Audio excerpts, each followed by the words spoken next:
All right. So where we last left off.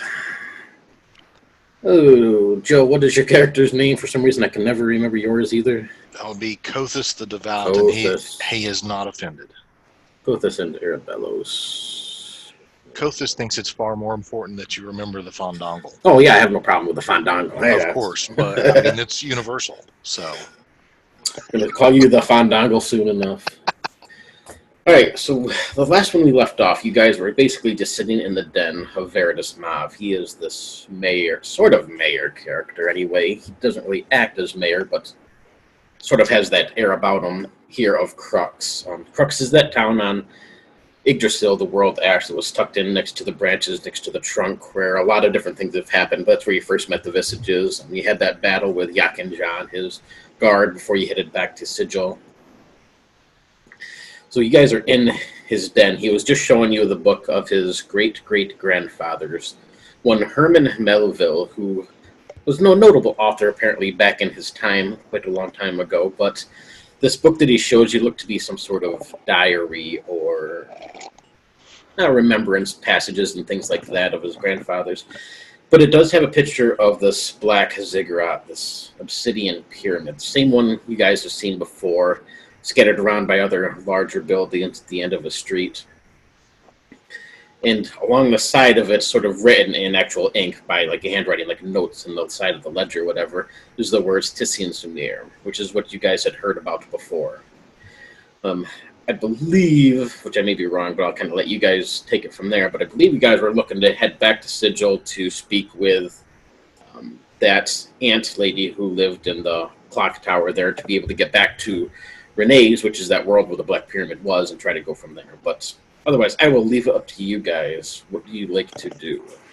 She's going to be disappointed because wasn't she the one that had a crush on Zan? Yeah, she really likes Zan. Yeah. Well, but we have a new member of the party. We have a new hottie.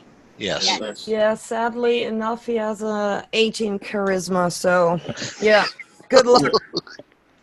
Just think of what she could do with all her legs with that. She'll keep you busy for hours.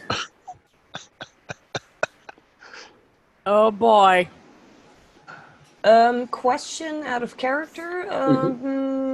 Did we have or will we have enough time to get our spells back?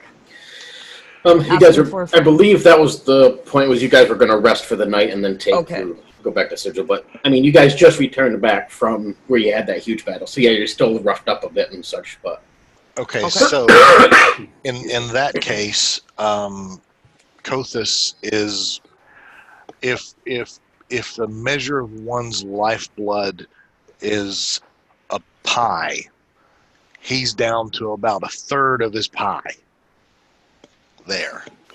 So he needs to either rest and recuperate and cast some cure wounds or something. Yeah, same. I just saw that I'm on 1 HP. I remember you nearly died again, and yeah, it was rough with the Visages and the of course, if the Eagles hadn't shown up, we were screwed. So I need 1, 2, 3. I need at least 3 healing spells. So I could do that in 1 rest, but then I would only have 1 left. Same thing with me, actually. Yeah. Anyone else really?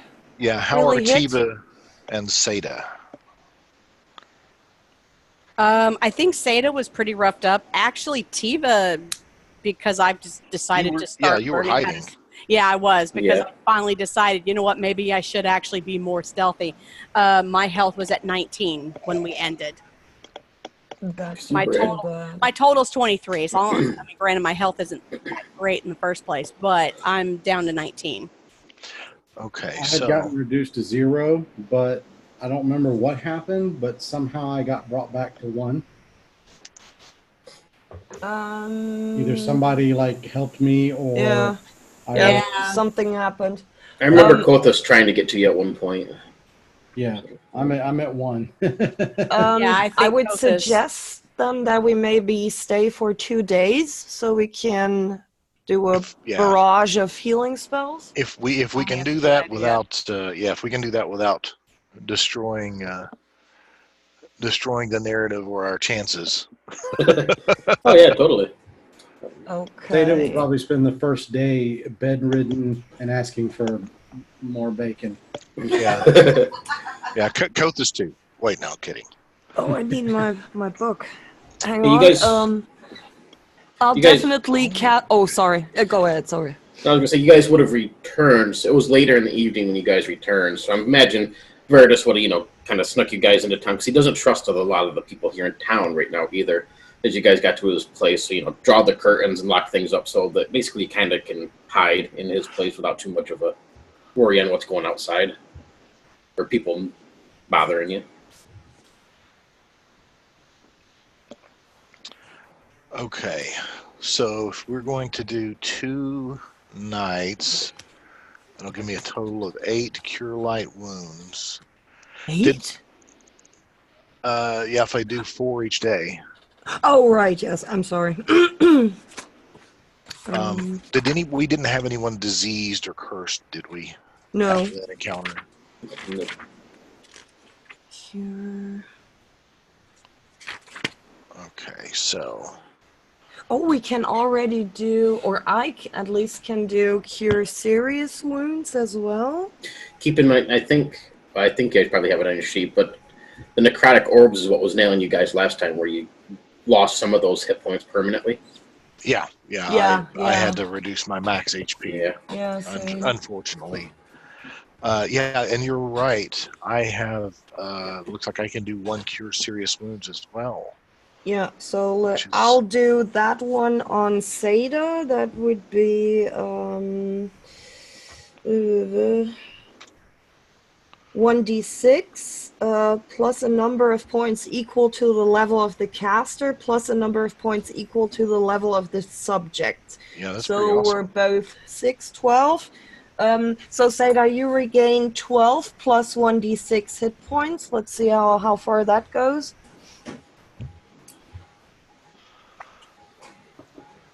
Rush?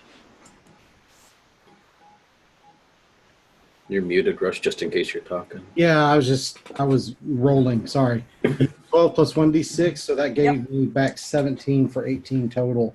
Okay. What's your max? 50. I don't know. Hold on. It used to be high, but something happened to me. Yeah, you took the necrotic orbs too. I know you got hit by a couple of them. So my max was 60. I took several of them, actually. So now I think my max is... Fuck. I think it's 46 now. Does that sound right? Yeah. So do the same again. So I'll give you my both cure serious wounds. All right. So you said it was how much plus a d6? 12 plus 1d6. So that time now it's 14. So that's 18 and 14. 28. That gives me 32 out of 46. Okay. I have one cure serious wounds as well, and Kothis is 7th level, so that would be roll to 5, so that's 12 plus Seda's level. Well, which with was the plus 6. 12, that pretty much knocks me to maximum. Woohoo! Okay. Are we level 7? Well, Kothis is showing level 6. Oh, we are actually. Add 4 again, Seda. Plus 4. With his, I'm at max now anyway. Okay. Because I can't go to 60. Is there any way for me to ever get that back? Not at the moment, nope. Then level up and you can start getting it back. You can get the Fortitude. That's not what I was. That's not where I was going with this, Morgan. Start grinding out those levels, killing goblins. Go back to the forest. I want to build a brick house kill again. boars. Yes, kill the boars. Okay, so Arabellos is in really bad shape too, right? Yeah, but I can use 2 of my Cure Light wounds. Then I would be max. Okay. So let's do that. Then you can do yours. Okay, I will do.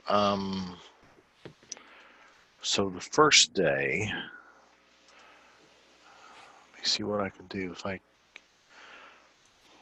1d6, well that sucks. 3 plus, well it's still 10 though. Okay, so there's 10. See, I don't know if you guys have anything left or if you even cared, but Veridus is looking pretty rough as well.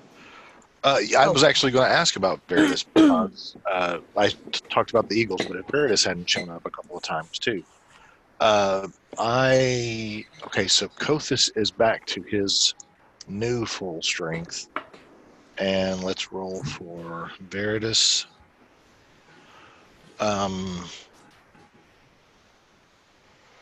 So that would be +9 to Veridus. Okay. Could he use another one? Yeah, he could fit one more in there and still be. Well, another 9. I rolled a 2 plus a 7, so another 9. Nice. That's pretty good. It gives him almost there. So we're staying 2 nights, meaning we aren't recuperating the spells we just expended, or we are? That's up to you guys. I'm assuming you want full. Yeah, you would be on, if I did my math correctly, we both would be on 4 Cure Light wounds, but only 1, but no Cure Serious wounds. No, Right, you would have 1. Yes, I would have 1 Cure Serious wounds, but I would only have 2 Cure Light wounds left. Really? Wait, no, I wouldn't. No, you're right. Yeah, right? Okay, yeah. You're right. So I only used 1 Cure Serious wounds. Okay, cool. And I would have recouped all of the Cure Light wounds that I just cast. So, Okay. Perfect. Math! Yeah, I guess that's right. we're ready. And we found out the last session, too, we found out that Kothis somehow speaks Abyssal. Yes. Oh, he's going to have all kinds of crises in his poor little sight. I thought I was a good guy. Yeah. So what about Tiva? Do I get all of my health back? Because I was only missing 4 points. Oh, I can give you 1 more because I had 1 for the first day. Hang on. Okay. That's 7, 11. So you're full. Yeah. Thank you. Nice. All right. So in that case, what do you guys do for the 2 days that you're relaxing around and trying to get things in order? Or Veridus, well, most of the time will be spent sort of in his den, looking over these books of his and stuff, trying to get some ideas. Doesn't really get much more than what he's already said, but he has a fairly expansive library. I would be interested in trying to find out more about Sian Sumer. Tishian Samir, yes. Yeah, that. So, let's go with intelligence. Give me an intelligence check. Just a 1d20 plus your int mod. Mm-hmm. See what you can dig up. Let me dig my die out first. Shit. Okay. I rolled a 10. Where's my... Oh. That wasn't enough. What do you got? A 10 out of 9. So I didn't make it.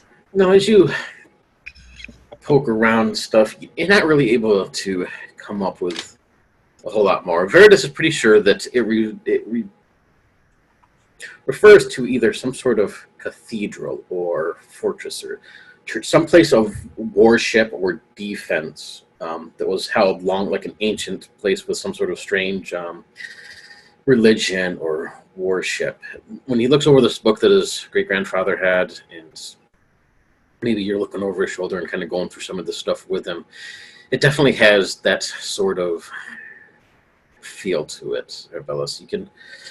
You don't recognize any of the names really, but it gives you this strange, uneasy feeling in the pit of your stomach. It doesn't seem like a very good place by all means.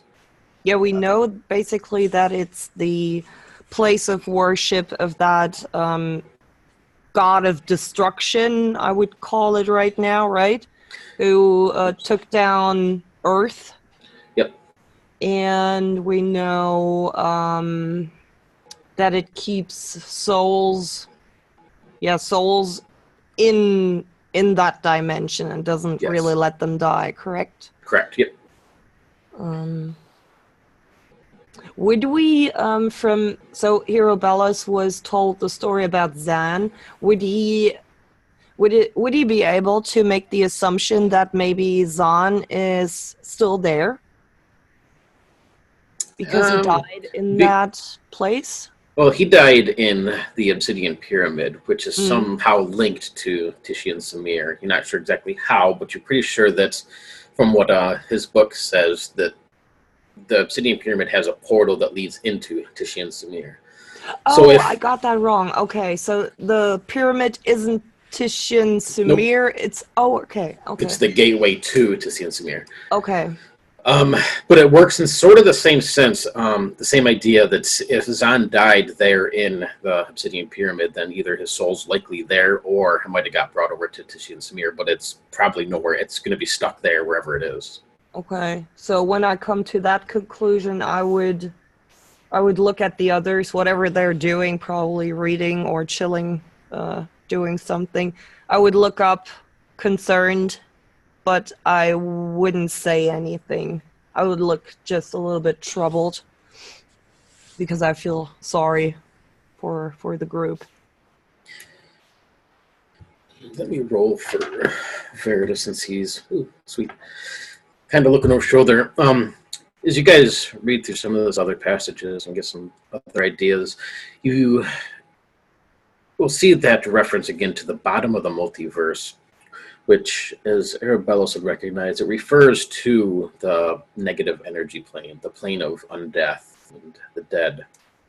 A very evil, heartless sort of place. But from what you can gather, Tishia and Samir seems to be either connected or within or somehow a part or somehow connected to this negative energy plane.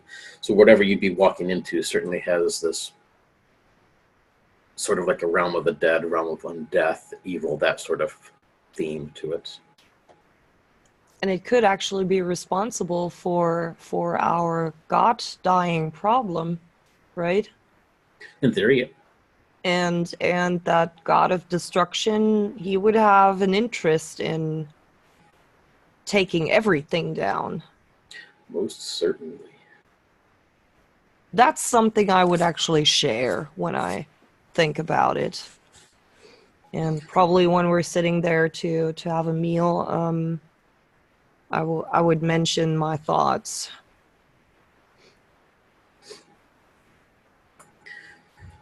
So as you guys are maybe preparing your last meal before you decide to head out and decide what to do, Veritas will listen to this, Arabellos, and sort of nod along with you. I've been thinking about these for a while, and I think my presence is better here in town than to go with you. Most of my people here, granted, I don't know who to trust and who not to trust, but me going to these places with you, it doesn't quite make sense when I'm needed here. But he'll pull out this bag from behind his chair and sit on the table. Says, I've put in several books. Most of my fathers, the ones we looked out to, Arabellos, perhaps they can aid you in this. He says, please, if they can do something to help you, then by all means, use them. And you'll slide these books over to you. They're all the different ones that you've looked through, and they have a whole lot of information. It's just you're not really sure what or how any of this connects at the moment. He says, you always have a free place here to stay, and I would hope that you come back and inform me how things are going. I will keep an eye on the tree, Yggdrasil. Me and the Druids, one of the few people I think I can trust. We will do what we can for the World Dash. I think my services are better there than traveling with you, if you understand. I would nod and say, we thank you very much for your help, Veridis. We will come back and inform you, but my hope is that you will see our progress before we even come back. And I look at a window, basically looking at the world ash.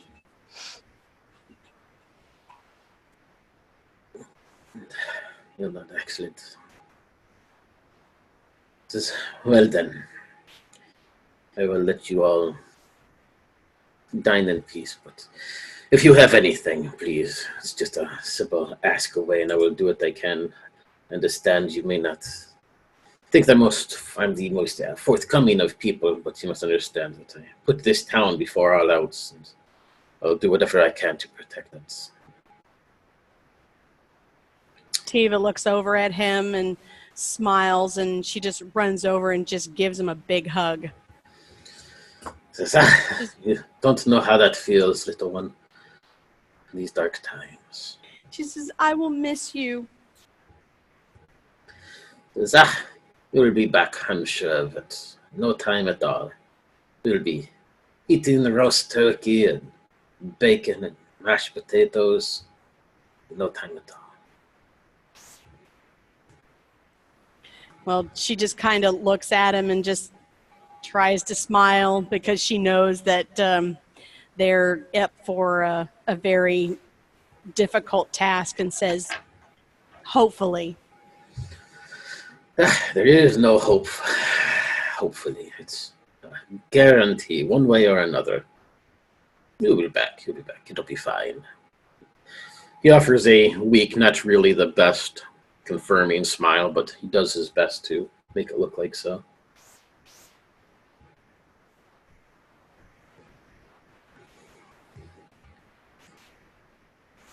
So then she goes back over and just starts to eat.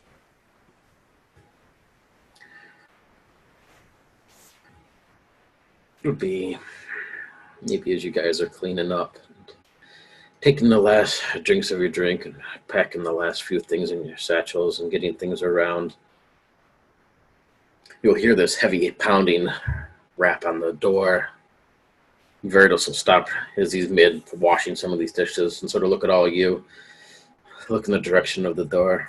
Says, nobody knows we're here, at least they shouldn't. Last time he did this, didn't end so well. He'll put his stuff down and moves quietly over to the door, looking through this peephole. You can see his eyes squint a little bit. And he steps back, sort of shrugs in your direction. Says, I don't know who it is. Never seen them before. Does the door have a peephole? Mm-hmm. Okay. Is Asada, she's awake, right? She's conscious? She should be, yeah. Okay. So she's gonna, or maybe she'll ask one of the taller people to go and look at the peephole. Don't open it, though.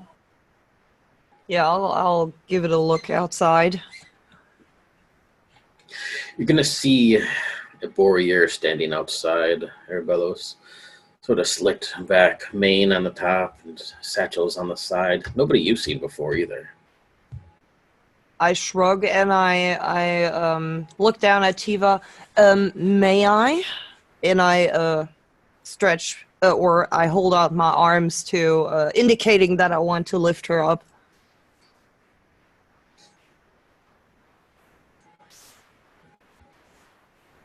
You're Sorry. muted? Yeah, I was muted. She looks at him and she nods. Okay, so I pick Tiva up and I hold her up in front of the peephole. It's a barrier. As you look through there, Tiva, it's nobody you recognize either. And You then see he has a simple little clipboard type thing in hand. He looks around impatiently, gives the door a couple more whacks, kind of prances his hooves a bit. Looks like he's getting ready to leave, but... Well, Tiva's going to let him leave, considering what happened the last time someone knocked on the door. Yeah. You can see he steps down these steps, pauses for a moment, writes something down, folds his piece of paper up, sticks it in the door, and then heads on down the walkway and back down the street. Okay, so can I still see him, or is he gone?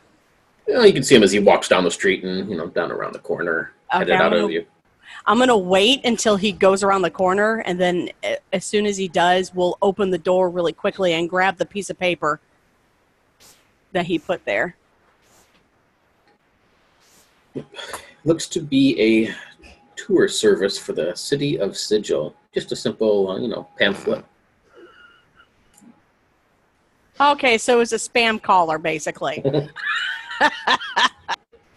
Shows all the beautiful sights of Sigil, all your notable areas that you'll often probably showed around yourselves. You can see that this pretty much has the same exact, though it looks a little bit different, it's pretty much the same exact tour guide that Zahn was offering and you guys worked at for a little bit over the past year. What name does the business have? I don't have a name. You're going to ask me that? Jeez. Oh, It sorry. is not. It is not Zahn's original one, though. Is it not Zork, Accord? Is it Accord's business? Yes. Oh, I don't man. remember his exact business name, but yes. Yeah. Right, yes. Yeah, so you guys would probably remember our fiercest business rival. Mm-hmm.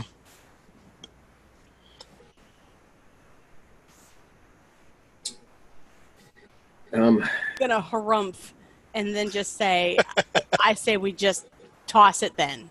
Because, she and Seda have taken over Zan's business, so she's like, even look at this as an insult in Zan's memory. So, you go to wad this up and toss it away. You can say he's pretty much ripped off everything that Zahn had for his own little business or whatever. But just down at the bottom, you're going to see his scribbled writing. It simply reads, I heard you need a portal to Renee's. And just a question mark. Oh. Okay, so my gut instinct was to take a closer look at it, but then I thought, nah, it's just a spam caller. And I don't listen to telemarketers here, so. All right, so she looks at it and she points at it and looks at Harabellos and says, what do you think of this? How does he know? I don't know. I open the door again and I'll look outside. How far could he have been gone now? It's only been maybe a minute, so you can probably see him further down the street as it looks like he's making his way out of town. So he's heading in the direction of the main gates. Should we go get him?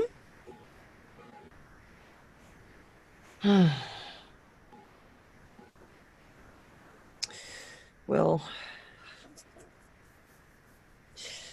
am I feeling, I guess, rested and we're pretty well healed up at this point, right? Yeah, you feel pretty good. Yeah. Oh, Verdus would shrug. He says, nobody should know we're here, let alone what you guys are doing. Says, I don't trust it. I nod. You pulled me in some very interesting circumstances here. I'm not sure if I would trust this either. So can you mute yourself? Thank you. Oh, am I muted? No. No, you're good. Okay, so like what kind of, is it just like a normal street? Is there places to hide? Because what maybe Tiva could do is kind of stealth her way through and find out where this guy's going. Yeah, you're right in town, so there's plenty of buildings and houses, and it would be early morning at this point, but if you wanted to stealth behind him and sort of follow him, you totally can. Yeah, I'm going to see if I can go sneaky and see if I can figure out where he's going, because that might kind of give us a hint on whether or not we can trust him. Yeah, I like that. Okay. So give me a stealth roll. Okay, so my stealth, that's the pips, right? Yep. The 6, okay, let's see. And it's got to meet under or the same as? Equal to or under, correct. Okay, well, I got equal. All right. So you move your way in between a few of these buildings, across a couple porches and behind some trees. As you follow him along, he sort of just saunters along. He doesn't stop at any other houses. Whistles a simple little tune. Doesn't seem too interested in bothering anybody else. He'll tip his hat and wave to a few fellow townsfolk and stuff. Everybody seems pretty nice around here after all. But he'll make his way to the town gates. You can see he's headed out of town, and Crux is nestled right into the trunk and on a branch. So even when you watch the main gate, it's just a roadway that leads out along this one branch. If you stop at the gates and watch him, he goes down quite a ways into the distance, and you can see he branches off. And you can see one of these swirling and colorful portals in the distance that he's headed towards. You guys have passed it quite a few times. You remember Zahn, when he checked it at one time, wasn't too comfortable with it. He wasn't sure where it led exactly, but it seems a more nefarious realm that it led to. But you can see that this fellow is leading or headed towards that portal. It is not, as you get a closer look to it, if you follow him along, it is not Accord himself, since Tiva would recognize him, but it seems to be like he's working for the same business. Okay, but so far he has not done anything that would make me believe that he's up to nefarious purposes with us. Doesn't seem to, no. Not as of yet. Okay. So basically he just goes into the building, and then has he gone inside the building? Oh, it's more of a portal. It's just a swirling portal of colors. But yeah, it's a portal. Okay, sorry, I misunderstood. That's where he's headed. I mean, if you wait long enough, then yes, he will pass through that portal in the distance. Okay. But that can't be good. Okay, so, but I don't recognize the portal at all. It is, you passed it quite a few times. It's the same one that Zahn had checked out. He wasn't sure where it went or what exactly it is, but it wasn't a pleasant place. Yeah, it was a darker energy coming off of it. Okay. So knowing that, just watching him go into the portal, she's going to then make her way back over to Veritas's house. Now, was anybody else with me, or was I just by myself? I don't know. We won't risk your stealthing. Jesus. Yeah, you certainly don't want Kothis stumbling along. Okay. No. So she's basically going to go back to the group and just explain what she found, that he went into that portal that Zan didn't trust. So, but after that, I don't know where he went, because I don't recognize the portal. I just remember that Zan had said that he didn't trust that portal. It seemed kind of very dark. So we did the right thing, I would assume. I'm thinking so, unless this person, just because they went into this portal doesn't mean that they have a dark purpose. But I think probably as of right now, it's a good idea that we didn't seek his help. Yes, we don't have to risk too much at this point. Veritas, look, you mean the portal off to the eastern branch of the road out back? Mm-hmm. Says, yes. That leads to what we call the dead world. In fact, that is where most of my heritage comes from. An ancient world that was destroyed quite a long time ago.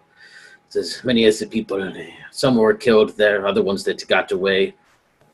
I don't know the whole story, perhaps for some magic whatnots and who's has, but in either way, they opened the portal and, well, they founded this town of Crux. Ancient ancestors of mine, but yes, it's a dead place with horrible creatures. I lift my eyebrows and I look at the others. This might be where we have to go. Maybe they came from where you came from, Veritas. There's a realm known as Earth, but he says I don't quite know much about it beyond what's in my grandfather's books. He says we've always just referred to it as the dead world. And, well, obviously, we don't go on the Earth very often, but you can't close a portal of the world ash. It's there to stay. Well, maybe that's where we should go. Looks like it. It's possible. I mean, worst case scenario, we could always just pop in and pop out. Maybe. I don't know. Hopefully. Would we be able to get back?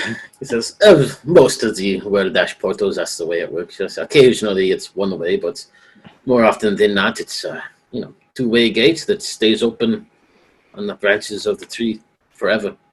Unless you have the magics to close such a thing. Not many do. I don't think the Fandangle would light our path to a place from which we couldn't return. So, thank you, Veritas, for this information. It was extremely helpful. You guys, actually, now that I remember, when you guys had Zahn die in that place, when you guys went through the portal that was in the Skull's Mouth, that is the portal you came out of. Oh, is it really? Yes. Oh. Okay. The portal that he went into is the one we came out of. Yes. Yeah. Yes. So we would end up at the bottom of the pyramid. Yep. You would come back out where Zahn died, right there at that skull that blasted him. Good. Great, we get to revisit the place of our friend's murder. Directly. I don't want to go in there. Dang.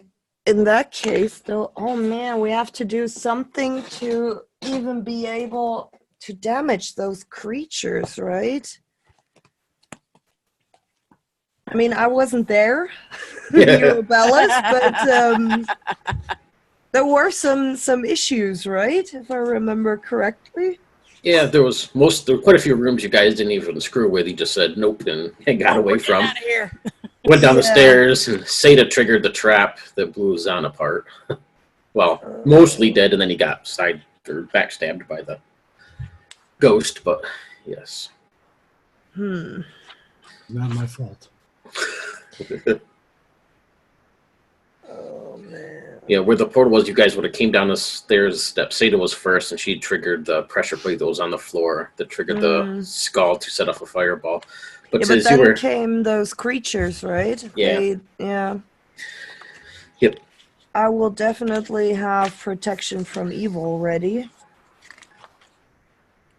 10 feet radius. Oh no, I can't do that. Protection from evil for one creature. Jeez, okay.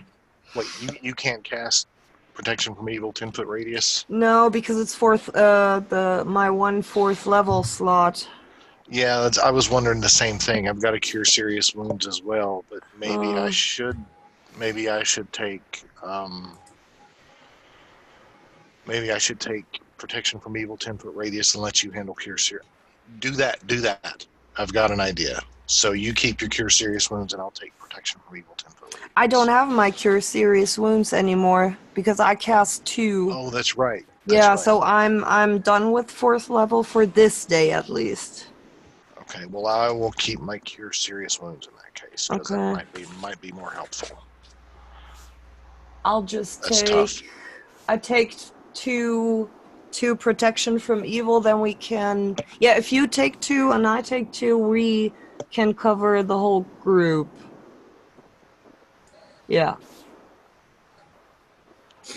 The normal ones, you know? Right.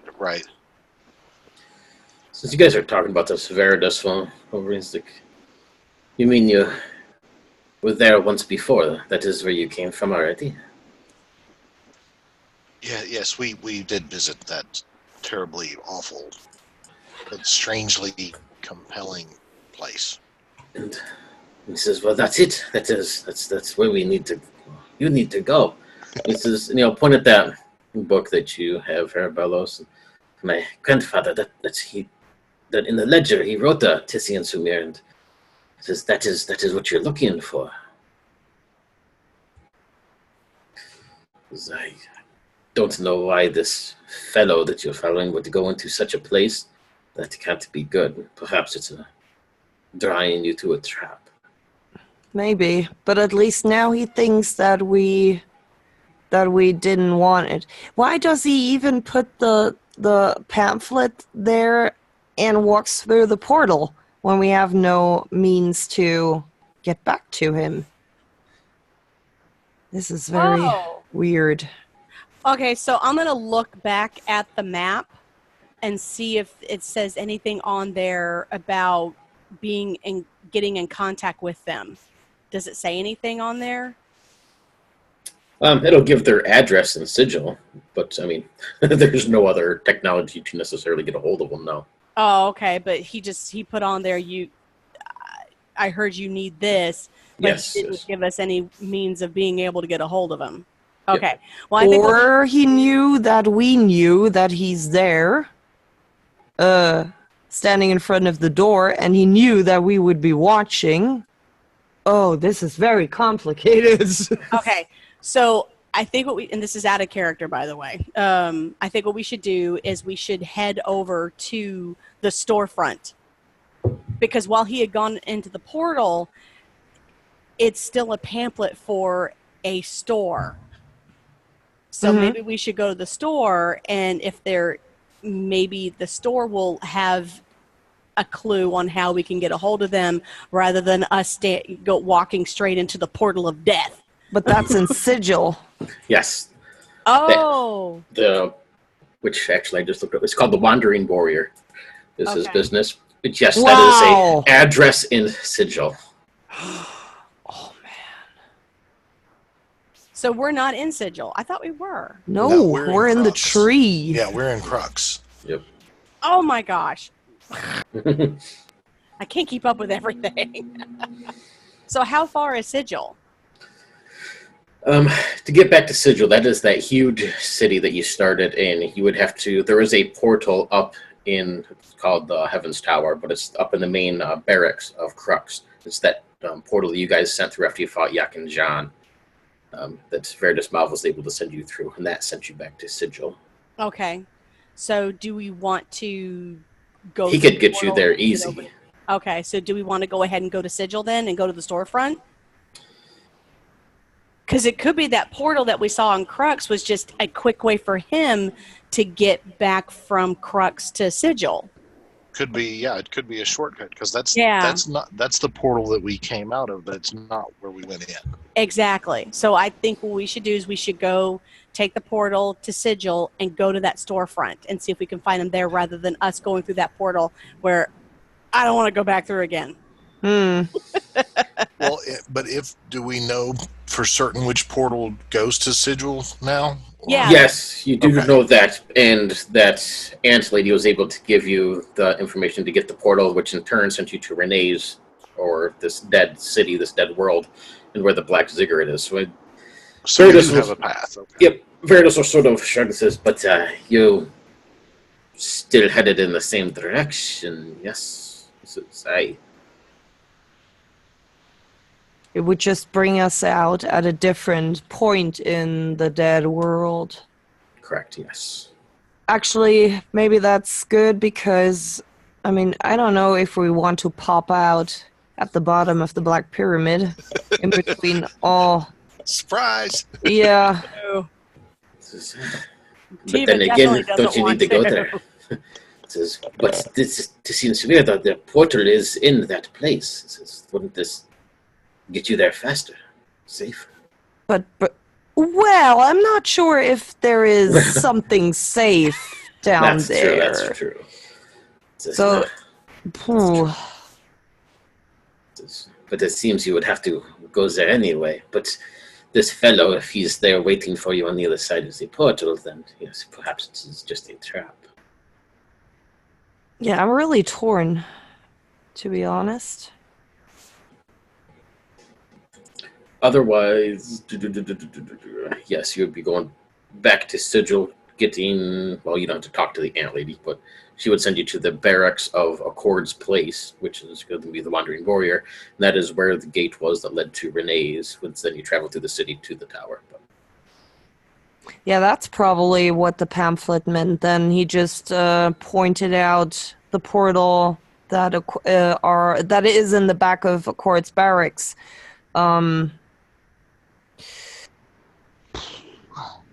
Jesus. Verdus will think, he says, I wish I could help, friends, but this is ultimately up to you. Because I think it's as important that you get there, and if you need to go there anyway, and this portal takes you there And that portal. without going through the city. He says there's stories of things in that city, things that's corrupt and drain the life from people. That's the mysterious portal that we came out of, right? The one that. Okay. Yeah, I would rather not go through there. And the portal that you have for us, it is safe, right? So yes, it'll take you directly back to Sigil. Yeah, but still we have to enter the dead world. Yep. So we either enter the dead world outside of the Black Pyramid where the Wraith are, Yep. or we enter the dead world at the bottom of the Black Pyramid where there is potentially someone waiting to backstab us, or the weird creatures inside of the pyramid that killed Zahn. But Veritas is right, we have to get there anyway. If we go to the bottom of the Black Pyramid immediately, we would at least circumvent the Wraith outside. Yes. So nothing is safe, but I think the portal here in Crux, bringing us to the bottom, is probably the best idea, I guess. Hey, I have an idea, actually, since we're trying to divine or augur what might happen. I think Kothis is going to cast augury. Ooh. This spell allows the caster to see a vision of all timelines, possibilities, and probabilities for but a moment, allowing him the chance to determine whether a particular action will bring weal or woe. Because the caster is afforded only a glimpse of the possibilities, and because he does not know all the forces at work at any particular time, the vision can be misinterpreted. But the base chance for deciphering a true answer is 70% plus 1% per level of the caster. So my base chance would be 77%. Okay. Which is not too bad. And I actually had that memorized because I thought, well, shit's weird here. So, but I've never cast that. So the augury can see into the future only 3 turns, so anything that might happen after that does not affect the result. At least this would let us know if we are going to just inside the ziggurat. It would let. Are we? I guess I could. Are we going to die immediately, or be jumped, or whatever? You know what I mean? I was gonna say, if you want to catch that, then just let me know what it is your question or what your goal is, and I'll roll the dice because it's supposed to be done in secret on my side, and I can tell you. Right. So we probably have to stand in front of the portal, planning to go in, and then you can cast, right? Basically, yep. Yeah. Right. So let's decide which portal we want to go through. Well, let's go to the closest one then anyway, which would be the one bringing us to the bottom of the pyramid. Yes, and so we know. Yeah, and I'm trying to determine if we can safely travel through this pyramid or through this portal to the pyramid without facing our immediate potential demise. Like an ambush and such. Right. By either, man, beast, undead, ghost killer, or god killers, or whatever. Gotcha. Yeah, you can do that. Okay. And I'll take that one off. All right, so whenever we are there, I guess. Thank you, Veritas. And we're all healed up, and I'm paranoid now. Yeah. Needless to say, you are. So let's go through, and then immediately Arabellus is struck down by a thing. Wait, what? Shut up. Instantly. No, please, no. Not again. Okay, so, and again, it's only for 3 turns into the future. So, basically how long it would, we could get into the pyramid, right? Within that time. Oh, yeah. It is. We would be at the bottom of the pyramid. Right. In the basement, basically. Okay. That's the portal. So that the plan then, everybody? Say again? Yep, I think so. Okay. Oh, yeah. Mm-hmm. So, Verdus will make sure you guys are all set and ready to roll as well. Are we taking the books with us? Are they packed? Oh, yeah. Yes, yeah, he's we should give them to yeah. you. Good. Like I said, they're just a mismatch of information. They have a lot of interesting bits in there. You're just not sure how anything connects or whatever. But you can use them if you're trying to investigate or trying to find information. Just let me know you use those, and they might be able to give you a little bit of a benefit. So yeah, out of town, you'll see people here and there on the streets. A lot of them will give you kind of a curious watch as you pass by. Some of them way friendly. Nobody will bother the group of you as you head out of town, cross these branches, and to that western portal. When you get there, you can see once more this world ash. Larger bits and pieces of it are becoming blackened. Leaves are dying. There's this slimy, almost mold-like substance covering many of the branches and the smaller limbs. It does not look very healthy at all. Several tree limbs just droop, sort of like they're dying off, the leaves yellowing. You're going to see quite a few Ratatosk bodies scattered about. They don't look like they've been murdered or anything, but they look like they're completely dead, just corpses that are starting to waste away. Very sickly looking, starved, dehydrated, unhealthy looking bodies as they're scattered about here and there in your path. When you reach this portal, Kothis, and step down, cast this spell, you're going to get a slight vision of yourself, Tiva, Seda, and Arabello stepping through this portal. You see Seda first. She knows that there's, I'm assuming she remembers anyway, a trigger plate just in front of where the skull was. So she'll step lightly, overstepping this trigger plate, not sure to step onto it. And you'll see through her eyes for this moment as she casts around, you see a stairwell that leads up several flights and into darkness. That's the one where Zahn had come down and where everything unfortunate happened. And her head turns to the right and she looks into this large open chamber. You're going to see bodies scattered everywhere. You're going to see a warrior. You didn't get to see the warrior that was at the door because you didn't look, but it looks like a traveling warrior. He has satchels on the sides. A couple of these pamphlets are scattered around him. His body's just torn open on the floor as well. This very, very cold air, this cold feeling washes over you. And you can see in between the shadows of this place, small flickering orange lights and movement, shadows along the wall, along the floor. There's something there. And your vision comes back to where you're at. Well, I will relay this to the party and say, basically shake it off and say, well, we're not dead yet. So, Koth is just happy he did not see immediate rending of flesh and exploding organs and everything. So this is out of character. That warrior that he saw in the vision, how long does it look like that warrior's been there? Ooh, that's a good question. You think back, Kothis, the body was pretty decayed and corrupt. You guessing it's more mummified, it's probably years. But how does time work in this area?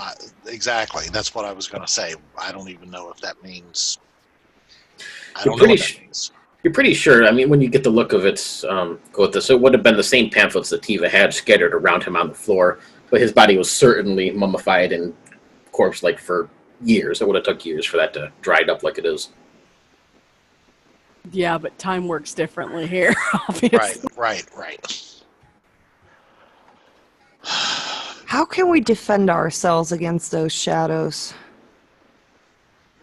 I mean, we have to go in there one way or the other. It doesn't matter. But how do we actually get through there without being, basically level drained shitless? Yeah. typically light makes shadows go away, but is there a way we can use magic light? Ooh. Oh, Seda. I mean, I'm just. That's a great idea. The shadows always tend to go away when the sun comes out, except for when you're standing there. Dang, that's a great idea. Can we do light, Kothis? I cannot. I can't. Not at all? Never? No, which is a Lamentations thing, apparently. Huh. Clerics cannot cast any light spells. Shit.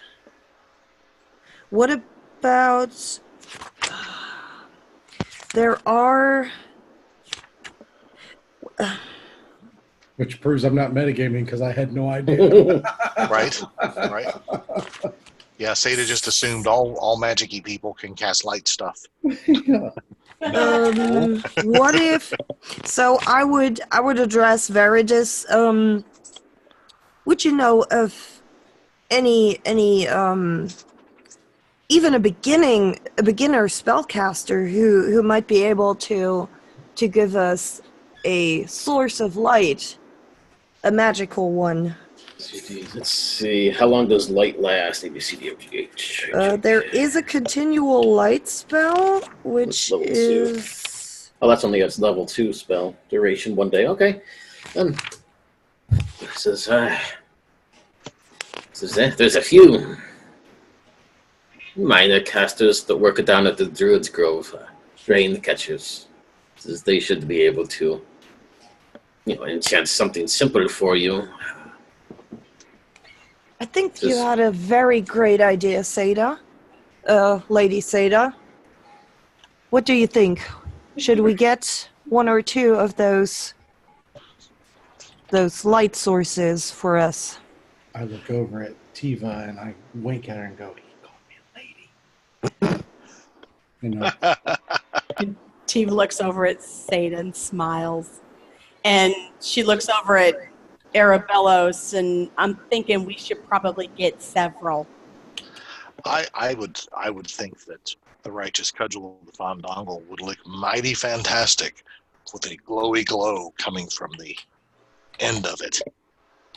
Of course, Kothis doesn't really think it'd make much of a difference, but Where does not? Perhaps they can enchant each of your weapons or something on yourselves. So that makes good. I'm sure one of them will be happy to do so. Yes. Let's go. Let's do this. I'll take you back into town. You guys have visited the Druids Grove before. That is where the building burned down, the ones from the Druid leader lady. But there's a lot of other smaller buildings around. They're called woodworkers or rain gatherers. But he'll set you up with a couple who will enchant whatever one item you guys want on each of you. But they have a ton of minor level wizards, so they can definitely hook you guys up. awesome. So what would you guys like? Brightened up, and what is it? Duration for 1 day for continual light level 2. So I have a tiara. I have a dagger. In fact, I've got that dagger that woman had given to me a long time ago. Yeah, I will do my tiara. And for the next 24 hours, the righteous cudgel of the Fondongle is the extra righteous cudgel of the Fondongle. Seda holds forth a two-handed battle axe and is like, I always got this. I just got this. I think we're covered here. Very good. So what do you think, Kothis? Should we do our blessings on the group before we enter as well? Well, we could. Protection from evil is 1 round per level of the caster. Yeah. So by the time we cast them, the first ones would have 6 rounds remaining, which is still how long is a turn? Is a turn? A round is 6 seconds, I believe. Oh, that's so. How not many long. rounds in a turn? Oh, one. How many rounds in a turn? 10. It would be. You mean turns in a round? No, Wait. hang on. Is a round longer than a turn? Yeah, one turn would be like your turn. One round is everybody's. Okay. No, we had that question before. No, a turn is 10 minutes. And Is a it? round is one battle round. Right, so- because Right. Augury looked into the future a maximum of 3 turns. Yes, so that's half an hour. Yeah. Okay, so if a round is 10 seconds, we'd have basically a minute of protection from evil as soon as we step through the Yeah, portal. which isn't a lot, right? No, but I mean, Better than nothing. Yeah, if we're going to get ambushed. Yeah, you're right. Okay. Yeah. But it only lasts for a minute. Well, it would be 70 seconds, but by the time we cast the second round of spells, since we can only cast one per turn. Yeah. Or Getting round. a fist fight for 70 seconds, you realize how long that. That's true. That's true. And if we're going to get ambushed when we go through the portal, that would at least protect us and give us bonuses for, any attacks or saving throws. Yeah. So I would suggest we do Tiva and Kothis first. So Veritas point says perhaps you want to get ambushed with your lights, though. I mean, you didn't see yourself getting ambushed. That's true. We didn't see ourselves getting ambushed, and the augury would have taken into account the continual light spells that we just had cast, even though we didn't know we were going to do them yet. Hence why all the shadows were staying along the walls and in the dark areas. Okay, so maybe we don't have to worry about protection. Okay, perfect. That's a good point. Veritas, you demand. Good. Yeah, so trying to save your spell slot, Yes, I see how they work. I'm sure we'll need it. Okay, I will position myself in front of the portal and we'd look at Seda. So, my lady, would you accompany me first through the portal? Seda, you will remember that as soon as you step through that portal, there is a pressure plate right in front of it. So it's not so much a stepping out, it is a jumping to not land on that pressure plate that will trigger the fireball. So I bat my eyes at Arabellos, who keeps calling me lady, and just remind him that we need to jump through because of that pressure plate. And I would certainly hate for him to get hurt. I nod. Oh boy. Thank you for the reminder. I will jump. Jumping, handsome, hunky, winged beast you. Does Kothos say that? We thought it. Okay, so I'm ready. I'll look back at the others. Shall we? Yep. Tiva nods. I pull out Tiva. Zan's ram's head hammer and keep that in my hand as we jump through. Yep.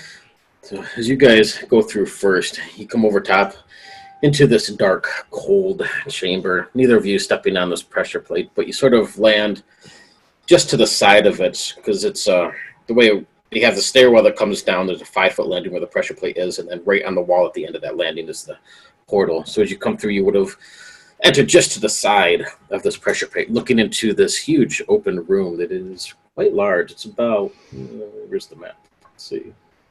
30 feet deep and about 60 feet long, this big, huge open chamber that you look into. Both of you missing the plate, and Tiva and Kothis, you go in behind them. Yes. Yep, right behind them. All right.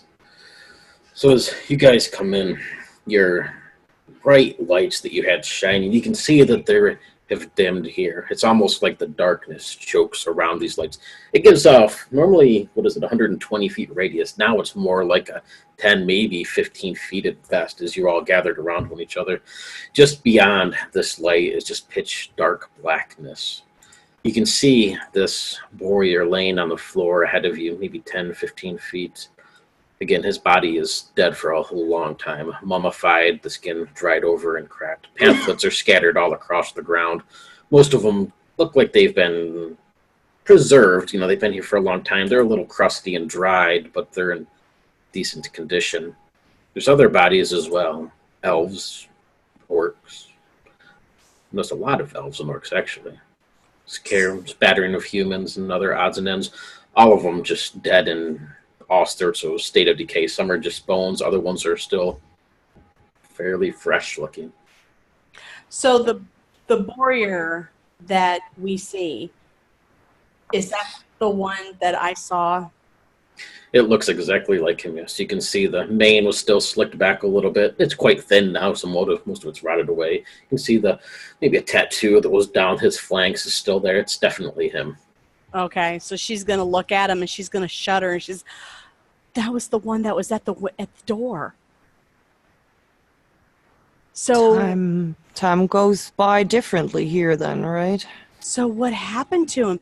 This is the one that was supposed to help us.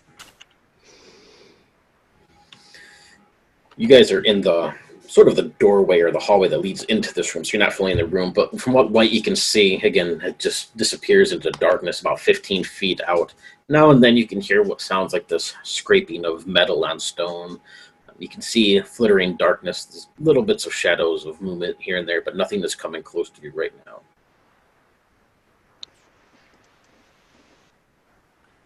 Probably the same happened to him. What happened to your friend, I would assume.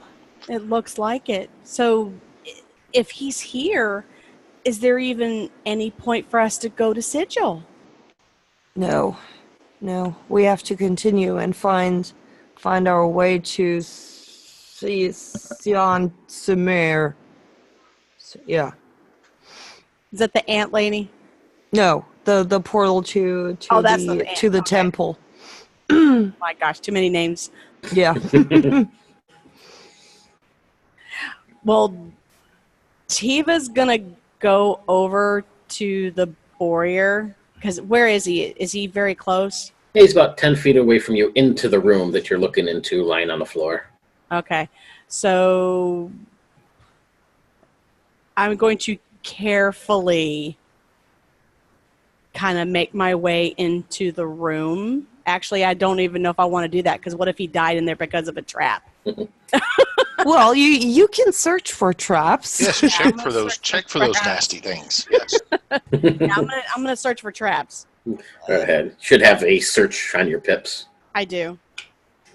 I failed. All right. Yeah. 'Cause I've You got look 3 and- around. You can definitely see this pressure plate behind you. You know that's triggered to the skull mosaic that's imprinted in the wall, which currently has 2 gems left into it. Remember last time when you triggered it, one of the gems was burnt up. So it looks like it still has at least 2 charges left.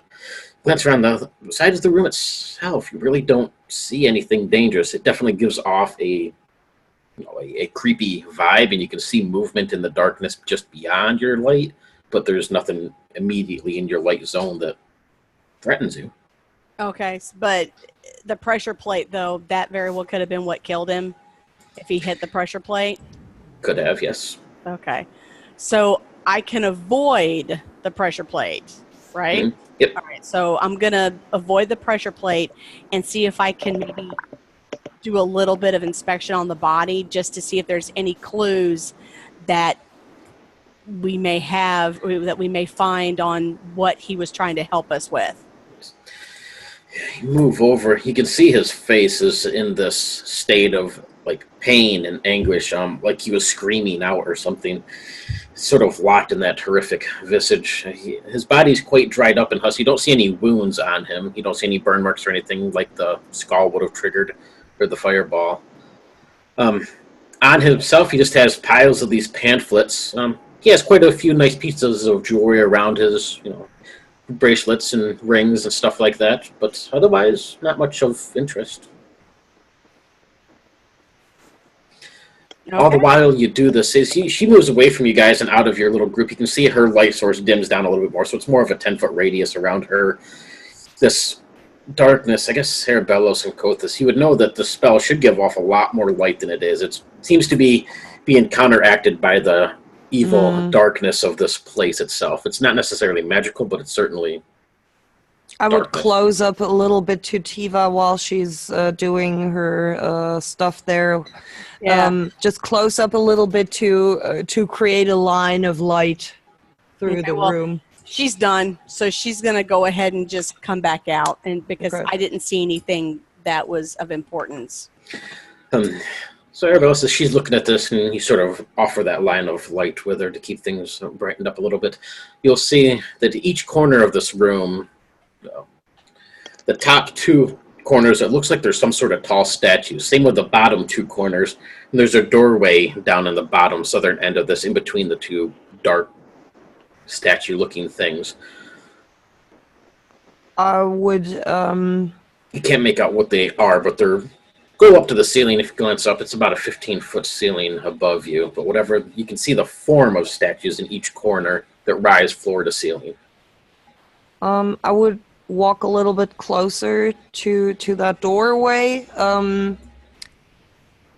I don't want to get super close to the statues, though, but close enough to see what they depict. So you take a few steps to the south, try and stay close enough to everybody while getting a view.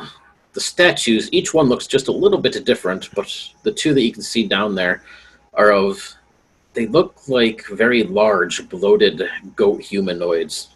You can see the lower half of these huge, bloated out legs, this great big belly. Each one is covered in all sorts of open wounds, and they all carry like a big, huge, heavy axe. They look just a little bit different than one another, but they're all the same design. In the doorway itself, it's not an actual door, it's just an archway. It leads in, and you can see what looks to be a sarcophagus or a coffin or something on the other side beyond those two statues. Look at this, friends. This seems to be a burial place for... Does it look ornate? Could it be like a leader, maybe? Yes, it's very well carved. You can't tell what's on it, but it definitely has carvings, and it's a well-made, solid marble, quite immaculate. Lady Tiva, would you be inclined to have a look if there is any danger ahead before I enter this room? Okay, so she's gonna take a look. And damn it, I got another 4, so I didn't make it. So she looks around. Nope, I'm pretty sure it's okay. Yeah, it looks pretty good all the way around. Okay, I set foot into the room. Are you breaking this little train of light you got with everybody else? Or is everybody else following? Yeah, well, Tiva will be there. All right.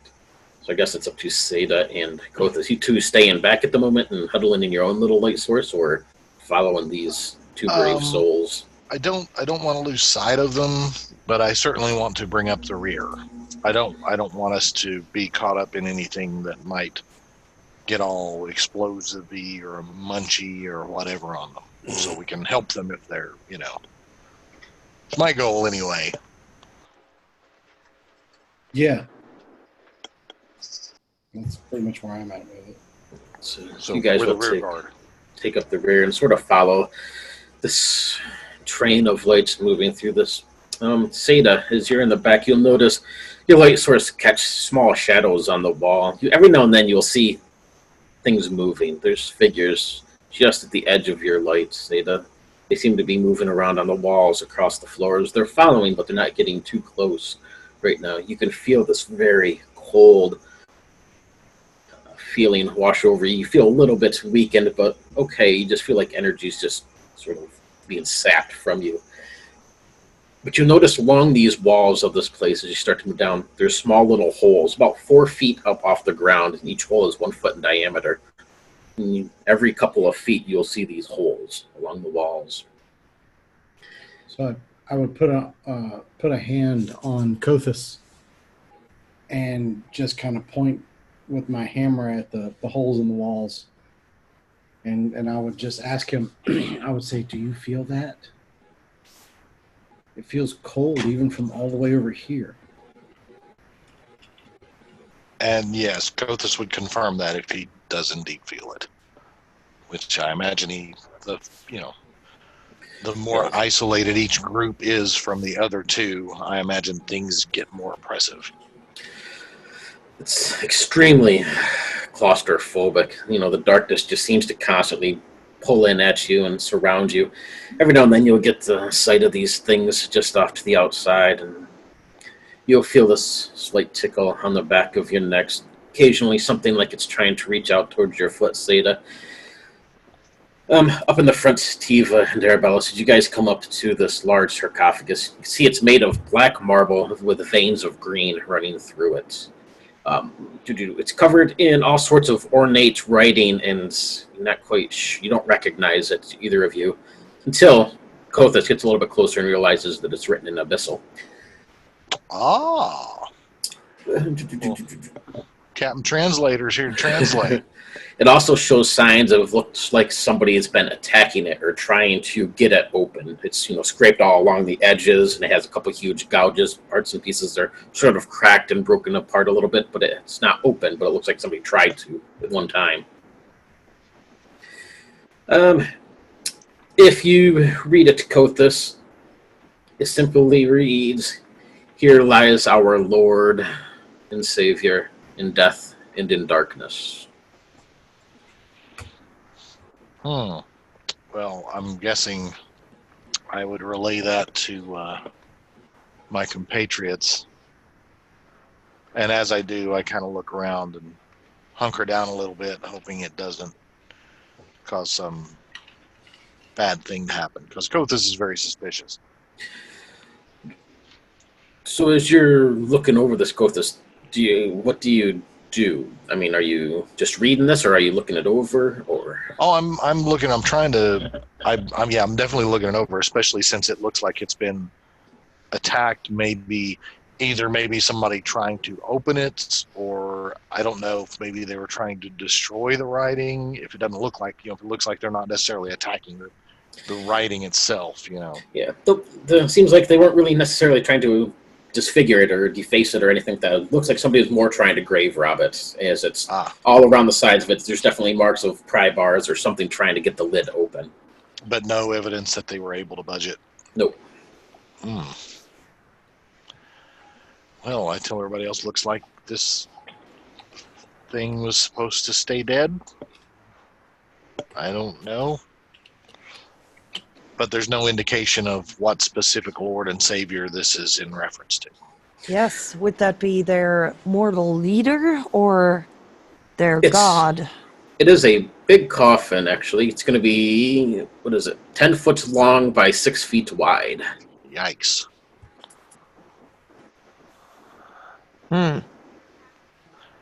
Well, it could be that such a large sarcophagus was just intended as a means of tribute to a standard-sized humanish humanoid demi-human. Or on the other hand, it could have been a 10-foot-tall murderous meathead of some sort. Who knows? Hero Bellos looks a little bit uneasy. Shivers. We shouldn't interfere with it, if you ask me. I think not. I think not. We need the portal, and no mummy or a lich getting out from his eon-long slumber. Yeah, looking around, there doesn't seem like there's any other exit out of this room, besides going back through that bigger room beyond and back to where the portal you came through is. But there was the stairway, right? Yep, Stairwell. That went back up, yes. Yes. Uh-huh. Well, Wow. we should certainly note this area, but if you glance over your shoulders, in the far back of this bigger room, it's about 60 feet behind you now at the far end, you'll see this pinpoint of lights. It's really dark bluish purple color, about the size of just a simple little candle flame. You can see it flickering back and forth. Then you'll see a second and a third. And all along this wall, say where these holes that you saw are, will begin these small little purplish colored flames. They start at the far end and they begin to go out left and right as they start to make their way all the way around this room and towards where you're at. Time to go. Hero Bellos holds out his sword in front of him, and like a statue of glory and war, walks up to the exit of that room. Just in that doorway, you can hear this grating sound, Arabellos, as you go to take a step forward out of this room and back towards where you were going. This huge axe will come down in front of you, just barely sort of skimming across your face, burying itself into the floor from this statue that would be to your right. You can hear the grinding again, and the second huge blade fall. Both of them come straight down in front of this door where you're at, burying themselves into the stonework. You can hear the grating, this heavy thump as it starts to move. So, Well, maybe not. Everybody can give me a search check. Sorry, guys. Can I get the 30-second version of that? My son called on the phone, so I missed what happened. I fucked up. Arabellos activated the stone statue golems Oh, okay. of 15-foot demon creatures. And you need a search check, right? I need Yes. I failed. Tiva made hers. I actually think I made mine. Maybe. Hold on. Nope. Shit. I rolled a 2. I needed a 1. Wait a minute. What do we? Is this? I'm trying to get my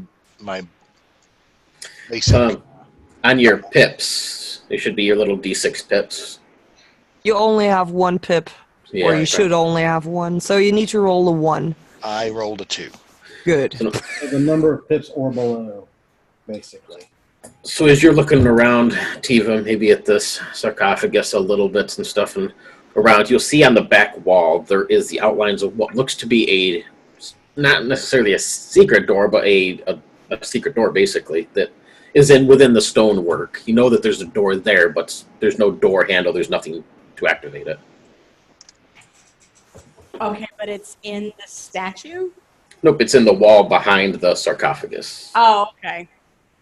Well, just because there's not a door handle doesn't mean that there's no way to open it. Correct. Okay, so she's gonna. Can you mute, please? Well, it's.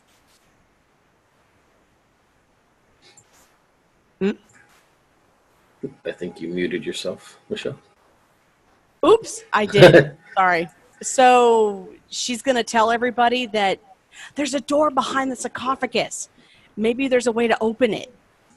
Lady Tiva, it's your glorious moment. Do it. I will hold the forces of evil back. So how far is the door from us?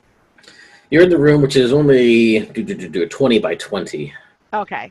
The doorway going back into the room beyond is blocked by 2 huge axes at the moment. You can hear these statues animating, sounded this grating sound as they're starting to come to life. But you're right there next to where this secret door would be. Okay, so I'm going to search around and see if I can find a way to open the door. Would that give me a search check? Ah, shit, I failed.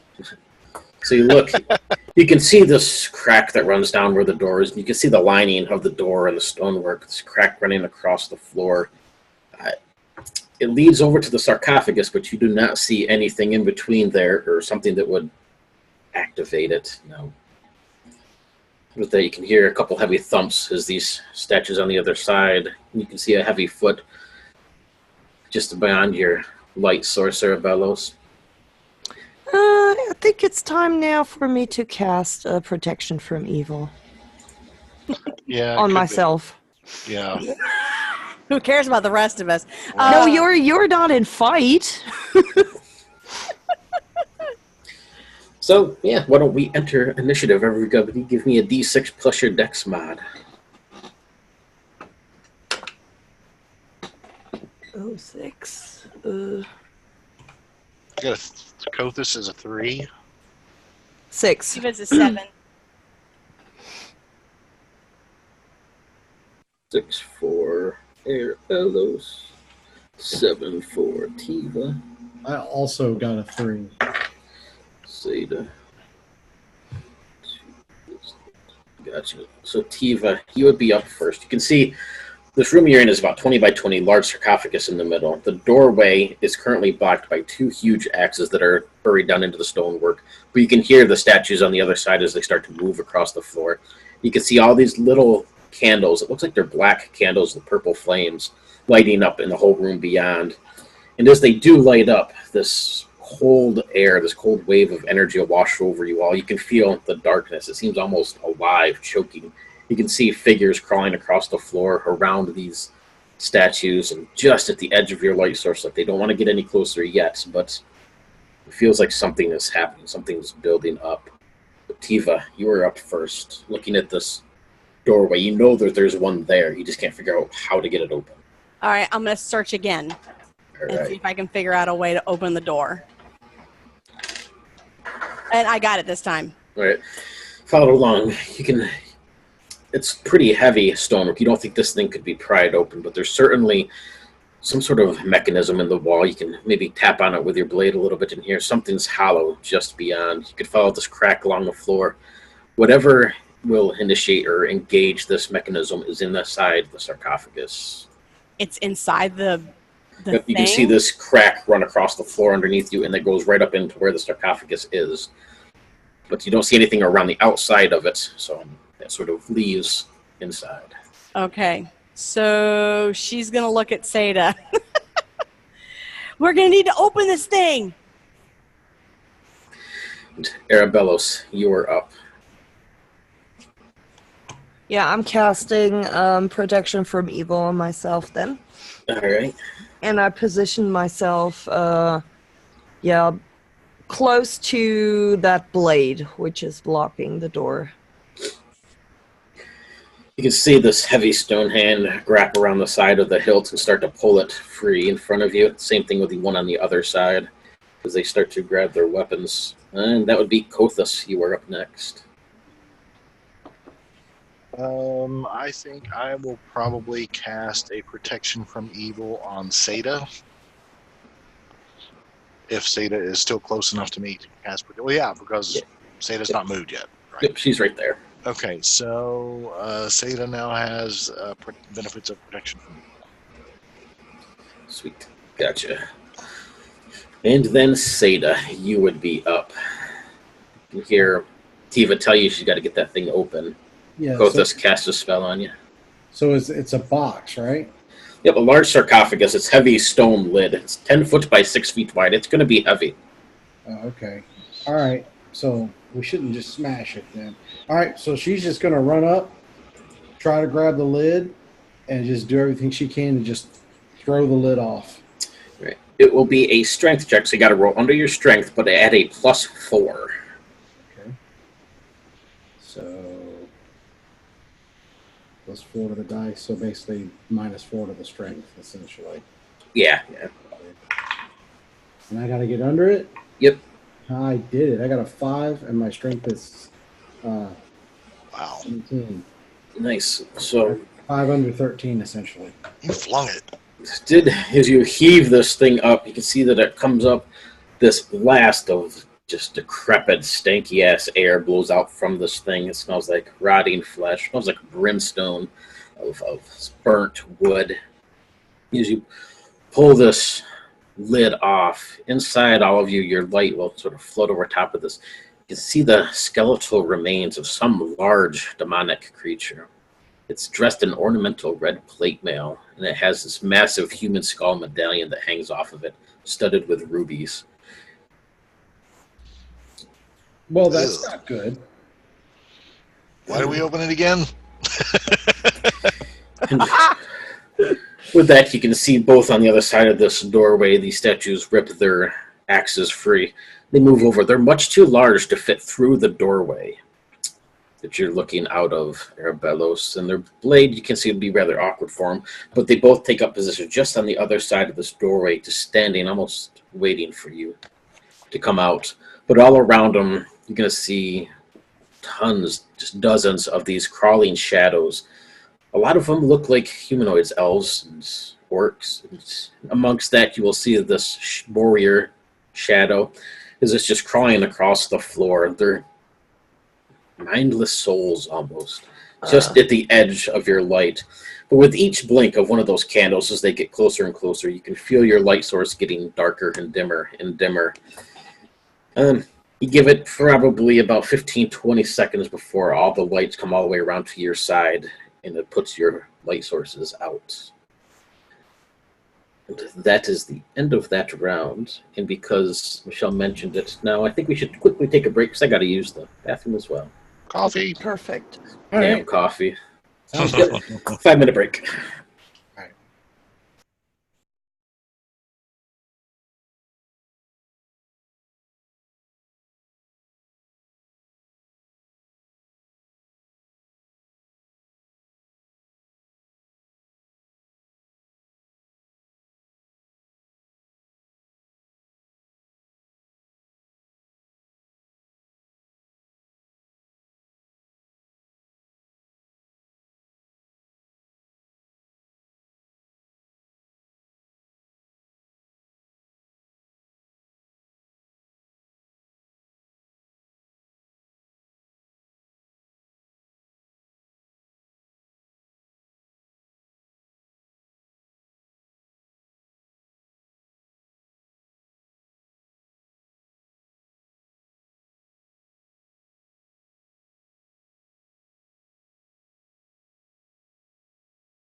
I'm back. Yeah.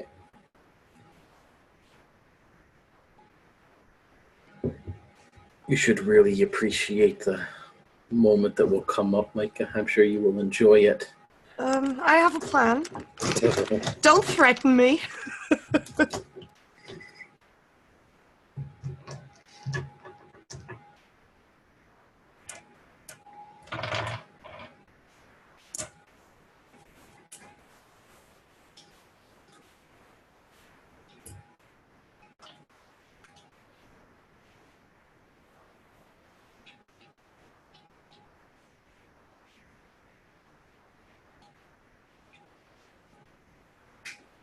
Search.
There's not very many good demon statue art. I was trying to find a good one for your reference, but Well, seems to be a niche. see, a lot of them are actually that old D&D player or that statue of the people with the gems on his eyes thing there. Yep. There's a lot of that one.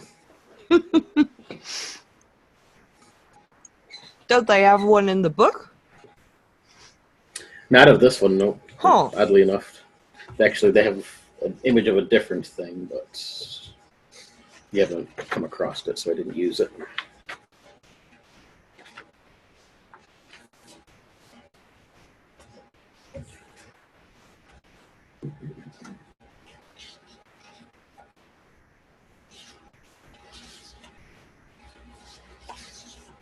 There's a lot of really great art in the next couple of chapters, though, that are really nicely done. You mean if we survive? Assuming you survive. I have a plan. I'm good. All right. Yep. Totally. Everybody back. Everybody except for Michelle. She's she can still hear though, but she's putting the chicken in the Instant Pot real quick. Ooh, sounds yummy. We were just discussing dinner as well. All right. So that will be the end of the round. I do need saving throws versus spell-like effects. Is that what it's called? Versus magical device from everybody. Well, crap. Okay. That would be, where's the thing? Why do I always roll so shitty? Oh, Against, you said magical device? Yep. All right. So I got an 8. I think that means I made it. what are we rolling? Save versus magical device. So it's a D20 Why did equal it come to up or between- higher than. Hang on a second. That should not be. No, you have to get over your... Well, somehow I rolled an 8 plus 11. I don't know why there's a plus 11 on there. Why plus? Never mind. It rolled a 10. Well, my dice roller. That's the first screw up I've had with it. It rolled a 10 and a 20 as well. Okay. So it should be a 1d20, right? Yeah, 1d20 equal to or higher than whatever your magical device number is. Well, my saving throw for magical devices is 7. I got a 15. You dwarves. I hit a 10 and my magical device shows a 10. So you are good also. Okay. So magical device. Back in my day, we called that wand staves and rods, and we liked it. Well, shit. Okay, so mine is 13. I rolled a 2. All right, so yours not so good. And Arabellos, let's see. You're going to take 3 points of necrotic damage. Piva, 4 points of necrotic damage. You'll feel this cold energy washing in from this room beyond as these small little candles light up. And this energy, your staves and your blades and stuff that are enchanted keep these shadows and the darkness at bay, but the energy that they're giving off, this corrupting life-sucking force, just seems to get through a little bit as it hits both of you. Rusher and Seda and Kothis, you guys kind of shove it back for the moment. but it's still, you can feel it choking around you, just trying to draw your life force away. And that's the end of the turn, so Tiva, you would be up. You see Seda has ripped the lid off this huge sarcophagus, this massive 10-foot demonic creature, just bones now, rests inside of it, dressed in very ornate, solid red plate mail. This medallion, this human skull hanging around his neck that's decorated with all sorts of red gems. I don't even want to look at it. I don't want to. She's going to look at it. Oh my God, is that a human head? You're pretty sure that when you mention that, this pinpoints of darkness in its eyes kind of glance in your direction. Do I see the eyes look at me? You certainly do. Or it's more like you get the sense of it because it doesn't have eyes, it's just a skull. But yeah, it feels like it's just staring into your soul. Okay, she's going to back away. and she's going to look at everyone else. It's looking at me. This the skull was? Mm-hmm. I think that thing is still alive. We need to go. I raised my ram hammer, and I just look over and was like, "You want me to smash it?" No. You're quite sure somewhere within inside the sarcophagus, amongst the bones of this demonic creature and this glaring skull head, is the lever or the trigger or whatever it is you need to do to activate this door, Tiva. Oh. Okay, so wait. Yes. Sorry, I can hear myself over there, so it's really distracting. So we haven't actually opened the door yet. Nope. You know that the lever, whatever opens it, is inside the sarcophagus. Seda was able to rip the lid off and reveal what's inside, but... Okay, so those creatures are still coming after us. Yes. Oh, okay. Yeah, try to open that fucking door. I'll try my best to keep them at bay.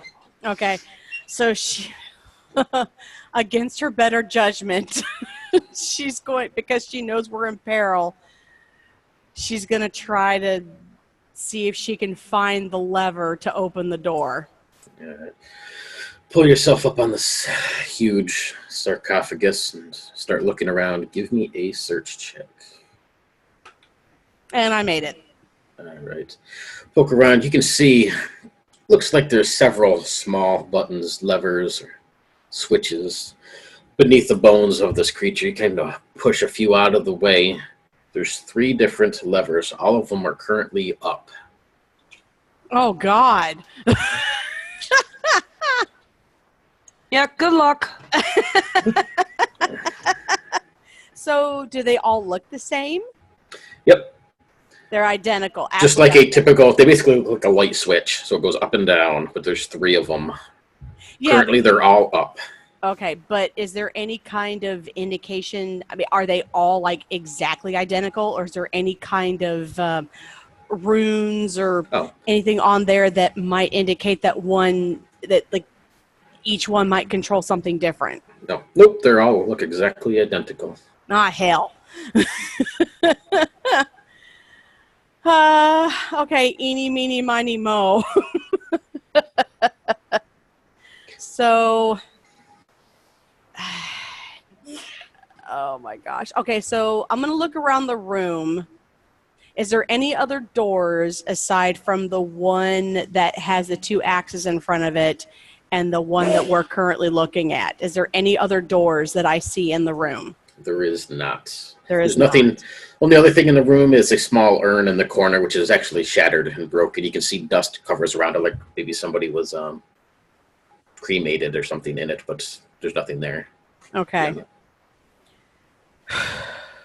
You're quite positive these would somehow activate the door. It's just more a matter of what order they go in. Or yeah, what order.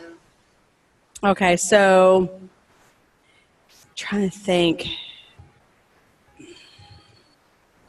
if there's anything that I can use that might help figure things out. Can I use possibly an intelligence check? to see if I could figure out what order these levers might go in. You can give me an intelligence check, yeah. Okay. So it'd be D20 equal to or under your intellect score. Equal to or under. Okay. Well, I got a 5. And so my intelligence is 12. So you can see these small gears, bits and pieces underneath these levers. Seems like they're all connected to the door that's behind you. You're looking around the room, there doesn't seem to be any kind of clue or whatnot. Your best guess is to basically take a guess and hope it works until you can figure it out. Okay. So I'm going to do the right lever, the left lever, and then the middle lever. All right. Well, they're all up now, so more it's just what order do you put it up? They're all up right now. Do you do like an up, yeah, up, well, up? I want to push them down. Down? Down. Sorry. Gotcha. So the right, left, the middle. So yeah. So you do the right. You can hear the soft click by the door behind you when you hit the right lever. You can hear another soft click when you do the middle lever, but you don't hear anything on the left lever when you flip it down. Okay, so I don't hear anything, no clicking when I do the middle. Yeah, you do on the middle and on the right, but not on the left. Oh, but the door doesn't open. It does not. So currently they're all down. Okay, so I did right, left, middle. Okay, so is that my turn? Yep. Okay. Next up, Arabellis. You can see these small candles in the alcoves getting closer and closer. And you can feel the darkness start to wrap around these shadows just at the edge of your light, getting closer with each moment. Okay. Turn undead. Page 147 for you. I rolled a 7. So before you bother to look and see exactly what that does, what does it look like when you cast? So I'll hold my sword in front of me, of course. Like the glorious cleric I am. And my my holy symbol of Hieroneus starts glowing as I put my hand, my left hand on it.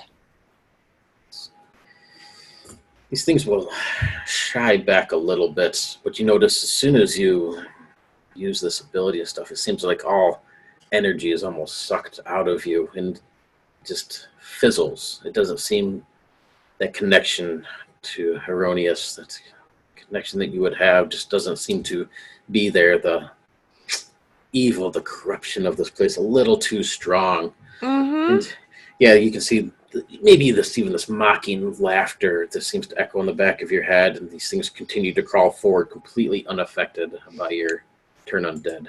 Okay, so I stop doing that, and I look over my shoulder, and I call out, Lady Tiva, we might be in trouble, so I encourage you to speed up. And then she looks back, I'm trying! Next up would be Kothis.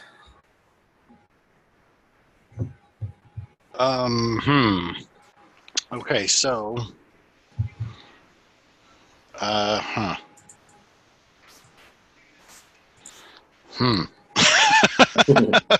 Kothis will. You would have saw Arabellis too try to cast Turn Undead with pretty much no effect whatsoever. Okay, so maybe.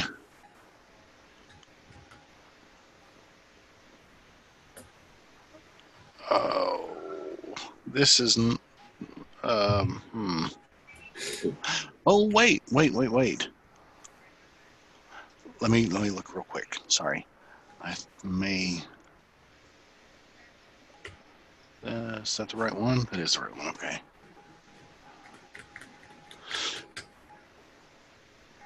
Oh no, never mind. That's Dispel Magic for clerics specifically says foul energy is known as magic. All spells in that area are currently in effect are automatically negated, but it doesn't look like it. Okay, well wait. Monsters with magical ability or ability.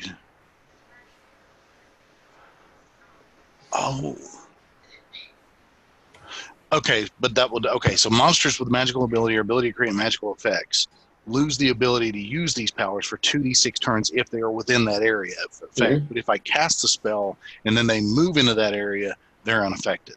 It's instantaneous, so it only affects that area immediately. It doesn't like set up an area zone duration. Right. Okay. So never mind. Crap. Okay, I'll have to wait to make any use of that. I guess Kothis will he'll try to use his staff, the righteous cudgel with its continual light, to try to basically just keep the darkness. Like he's going to step a little bit further to try to increase the area of light that they have, so it's not so concentrated, but it's a little bit. It's about all I got. Yeah, you can move up. Besides, Arabella's kind of putting your lights with his as well, trying to light up with what you can. It'll, hold these shadows back. They'll crawl back a little bit as yours combines with his to give a little bit more radius and a little bit more brightness. But with each blink of those candles that are coming your way, it just seems to constantly get closer and darker, creepier. I figured. Let's hold it back. And next up would be Seda. All right, so this door that Tiva's trying to open, what does it look like it's made out of? It is built into the wall itself, heavy stone wall. It's marble, technically. And the giant statues are not. They can't get in the room with us, right? They cannot. No. So we're for the most part we're kind of safe. It just seems like they're waiting for these candles to reach you. You can sort of say that they're waiting, but each time these candles get closer, the darkness is crawling closer to you. And so all the shadows and everything beyond is slowly coming in your direction. It's like they're waiting for something. So while Seda is messing with while Tiva is messing with these levers, she's not in front of the door, is she? No, I'm in the sarcophagus. So I am going to, given the fact that my intelligence is now 4, down from 7, and meaning that I essentially need, as I was explaining to Michelle earlier, I'm pretty much in need of constant adult supervision. We need to get through the door, and the levers aren't working, so I'm going to take the ram's head hammer in both hands and swing it with everything I've got and see if I can crack the door. Because if you don't have to hit the check, but you can just straight up roll damage to it. Okay. All right. So okay. We'll try and damage it, or I don't know what do y'all think would be better? Try and break it? Is this door any way that I can get a hold of it to try and open it, like push? Nope, it's a secret door built right into the wall. You can see the seams of where the door would be, but there's nothing to grab a hold of, nothing to push. So I can't muscle it. All right. No. Unless maybe like wedge. No, that would take too much time. I'm just going to while you're messing with those levers, a big hammer's going to go kapow right up against the wall, right where you're at. Do you have to roll to hit it? Nope, just roll damage. Well, I'm strong. I should be able to do more than just the regular damage. Well, I'll take 7 damage on that. It's a D8. I think the Warhammer has a D8. Yeah. And I did 7. Smack into this. You can feel a few chips, a few cracks along it, but it's still certainly standing there. It's quite heavy. You can feel the vibrations go up the shaft and right down into the bones of your feet, but you cracked it a little. And with that, you guys will see Seda. She starts to smash at where this door is. Tiva trying to work these levers. More.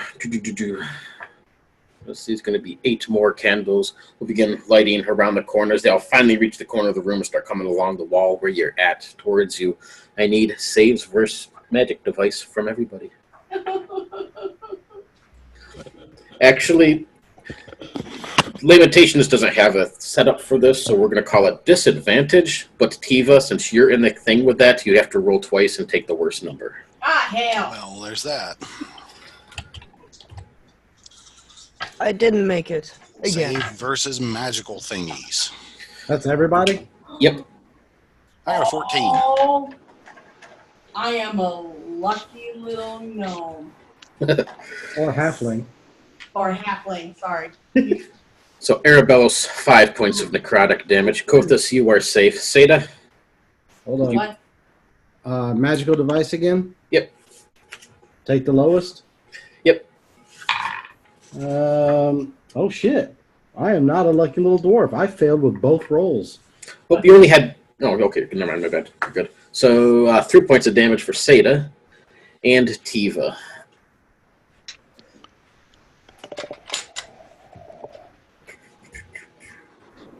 I think she said she failed. Who? Tiva? Tiva? Yeah. No, I am a lucky little halfling. Oh, all right. I got an 18 and a 19. Ooh. May Nice. all your advantage disadvantage rolls be so fortunate. Well, I You are good, too.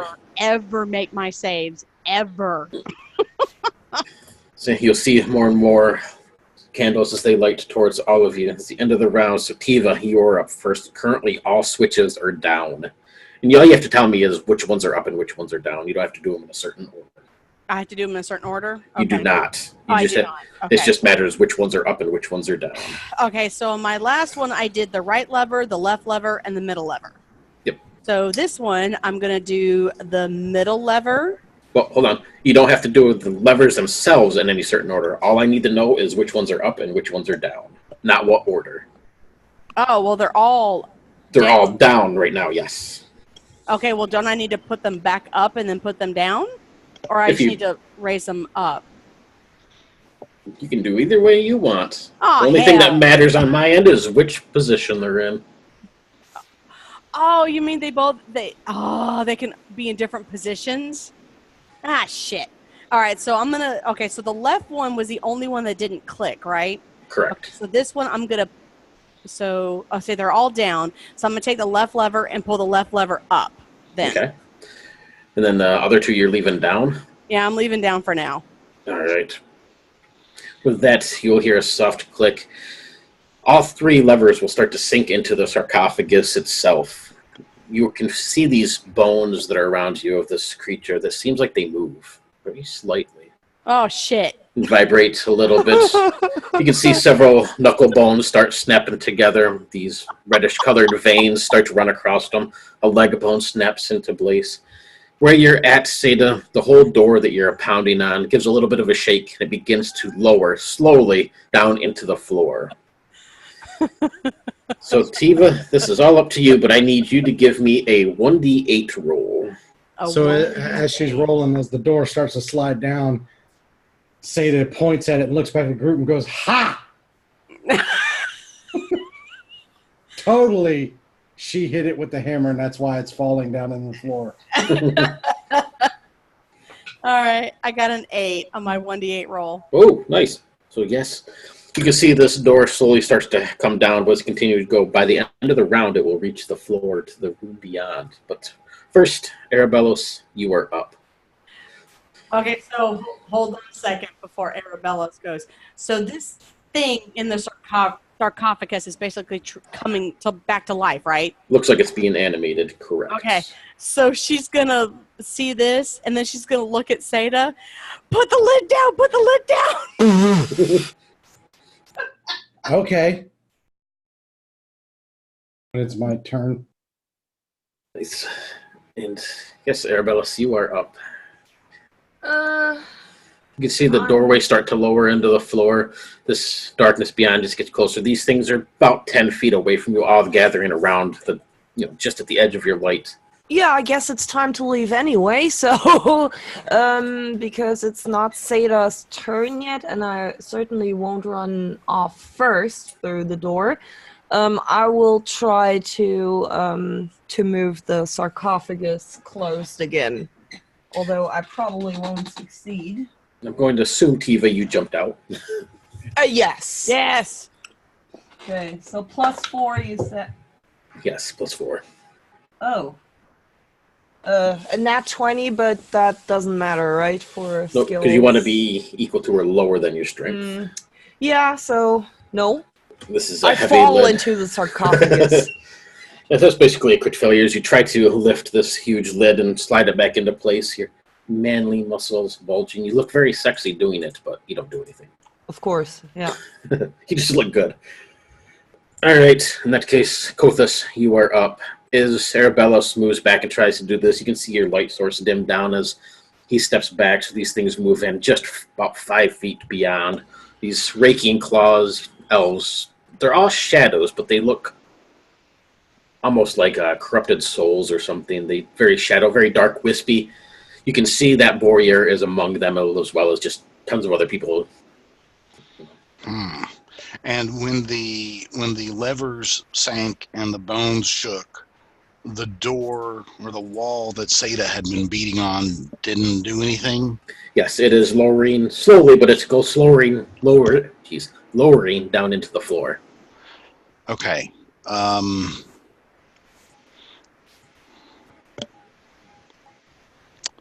I wonder if...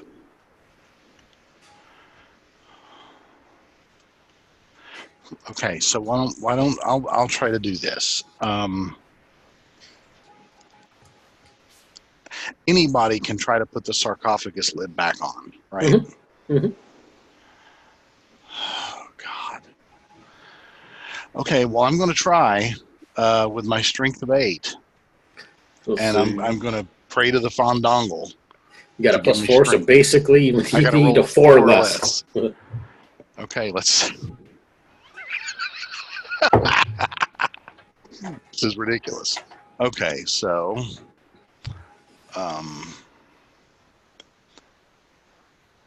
So a -4 to the roll. No, I didn't do it. No, I got a 14 after the adjustment. So you strain as well, trying to move this thing. You don't look quite as good as Arabellos doing it, but again, you can't move anything. You're less than manly, muscles bulging and trying to move it. Inside, you can see this almost dried like flesh starting to cover some of the bones. The fingers twitch a little bit. Yeah, Seda, you are up. The doorway beyond drops about 2 feet from reaching the base of the floor and fully lowering in. Beyond, you can see another room. It's a big, large, square chamber. Besides this archway that you're looking through where this doorway is opening up, the other 3 walls have what looks to be almost like a typical old hearth or a fireplace, but it's quite large, about 10 feet square, each fireplace along each wall. And there's 2 beams of light right in the center of the room, one beside the other. Very dark, purplish. You can feel the evil from this room as well, just washing out. And standing between these 2 beams of light is a warrior. You can see Zan's eyes as he looks at you. You can see through him, very ghost-like.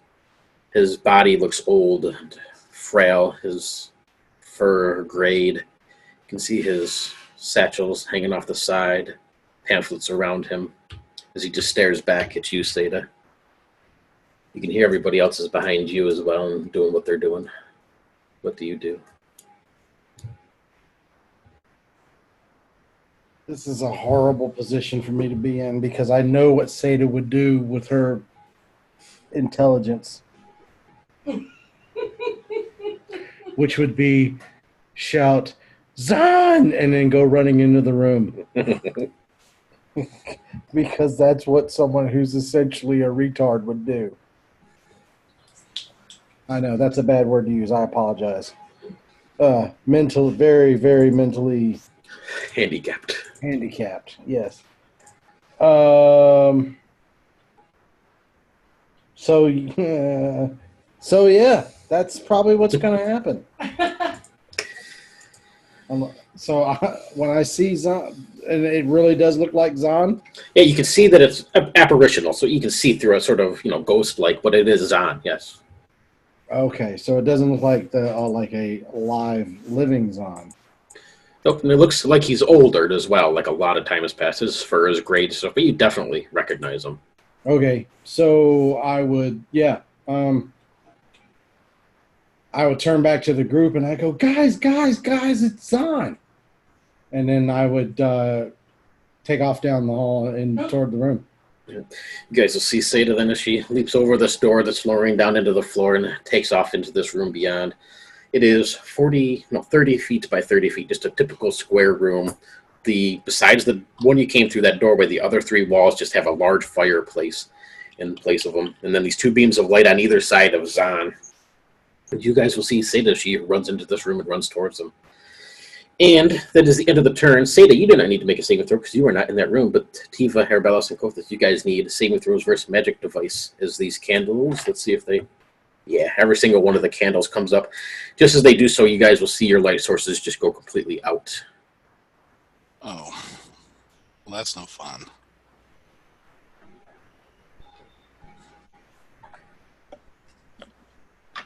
Save versus magical stuffs. I beat him, or I should say I lost by 1 point. My save is 13. I got a 12. Let's see. I made it. I got a 12, and my save is a 10. All right. That +1 from wisdom. Woohoo. I rolled exactly the same as my colleague did. Which colleague? Huh? the cleric. Oh, the cleric colleague. Right. Yeah. Not just peer, but colleague. Correct. Right. So you both passed then? So just Tiva?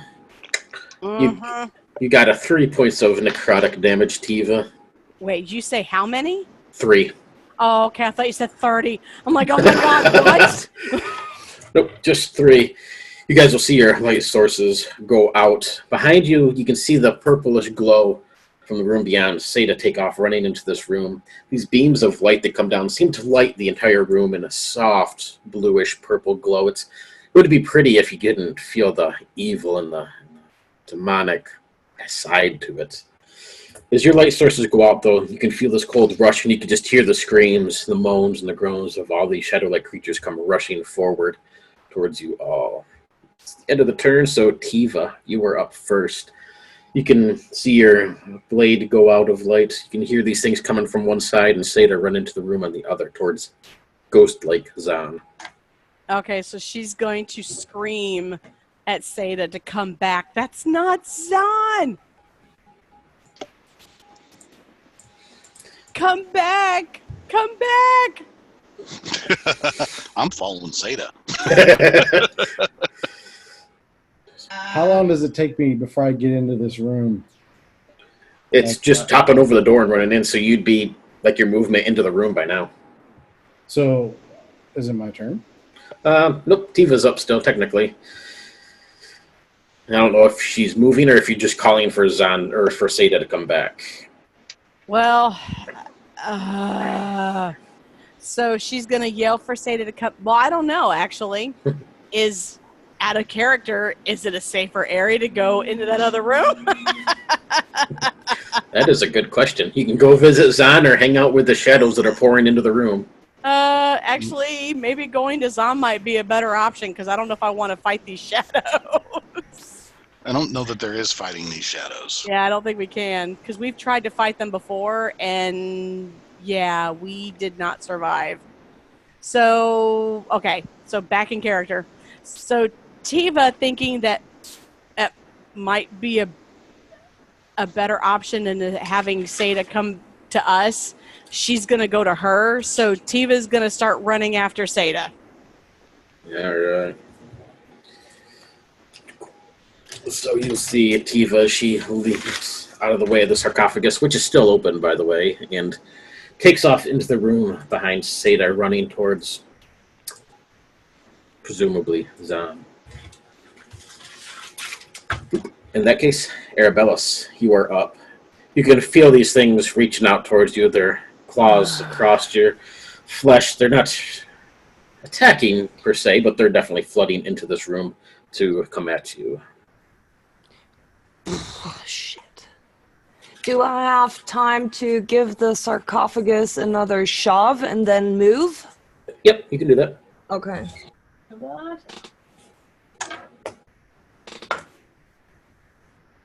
Yeah, well, fuck. Yeah, I stumble again over my own feet and my wings and all that stuff, and then I curse under my breath, immediately apologize to Hyranaeus, and then I run off after the others. The door will finish dropping down into the floor as you run into this room as well. It's cold, it smells ancient. Seda, Tiva, and Arabella, as you guys step into this room, you will see just behind Zahn, this apparition, there is another sarcophagus behind him that is lower to the floor, more normal sized. It's still quite large for, somebody inside would be still large, but it's nowhere near the ratio of the one out in the other room. And Kothis, you are up as you see the other three run into the room, leaving you in this darkness, shadow-filled place. Of course. But then again, Kothis walks with the light of the Fandangle, so everywhere he goes, he carries a light with him. So I'm guessing while he wouldn't be as handsome and manly appearing as he tried to do it, he could also try to give the sarcophagus lid one final shove and then go into the other room. If he can do that all in one turn, he will. Yep. He'll try to roll his 4 or lower again. Jesus. That's absurd.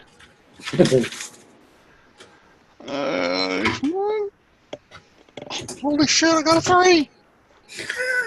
Hell yeah! So go ahead and describe it in all your glory as you... Oh, wait. What? Oh, no, that's right. Yeah. Okay, never mind. Yeah, that would have been... He would have made it. Yeah, you got a +4, so yeah. Right. He would have had to roll an 8.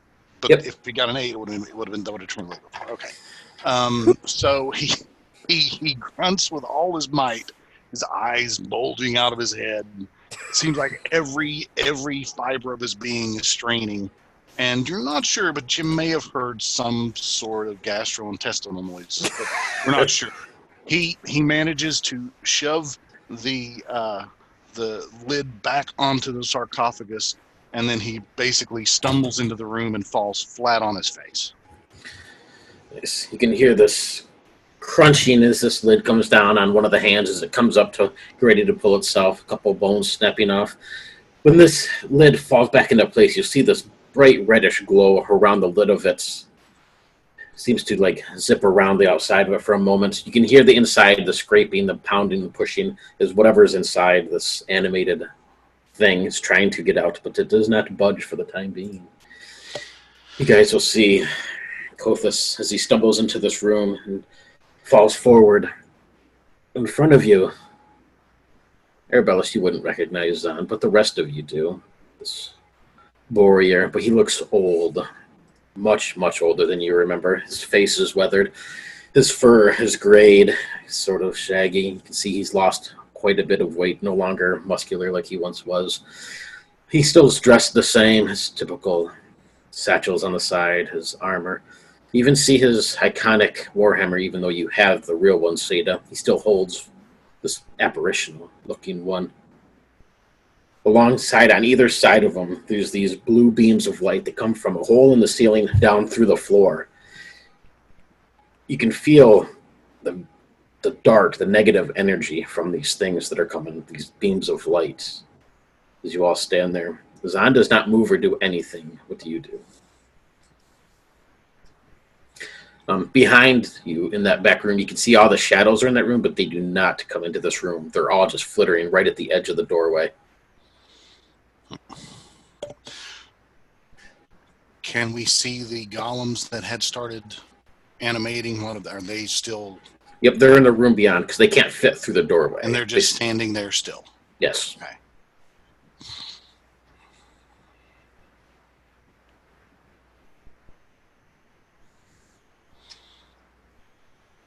Everybody just stands in awkward silence, staring at one another. Zahn. Kothis says, "Well, hello," and waves, not knowing what else to do. Seda, do you still run towards him? I mean, if I don't see anything that would particularly or specifically deter her from doing it, she wants to go and talk to him. Right. So all of you are behind a little bit. I imagine TV, you'd be yelling for Seda to stop as you step in, but all of you are back. Seda, you're going to run forward. As you get about 10 feet from him, you could feel this pain wash over your body, and just like somebody's tearing at your muscles, and they cramp up a little bit, sort of causing you to stop in your tracks. In front of you, Zahn, you can see that his lip, just a slight little bit of a flicker in his lip. You see his hoof paw at the ground slightly, and his entire body will begin to twist. You can see these bones, these ribs snap out of place. You can see this stomach where it would be his abdomen and sort of starts to rot away. All the innards just spill across the ground. You can see bits and pieces of his flesh begin tearing apart and opening up. These horns, these ram horns that he has, start to curl out and around, getting larger, longer. The muscles stretch and twist. Bones of his chest, of his body and stuff, some of them start to push through the flesh around him. And with each passing moment, his body twists, turns a little bit more, and it becomes a little bit more solid. And I will send you a picture over in Facebook of what he looks like.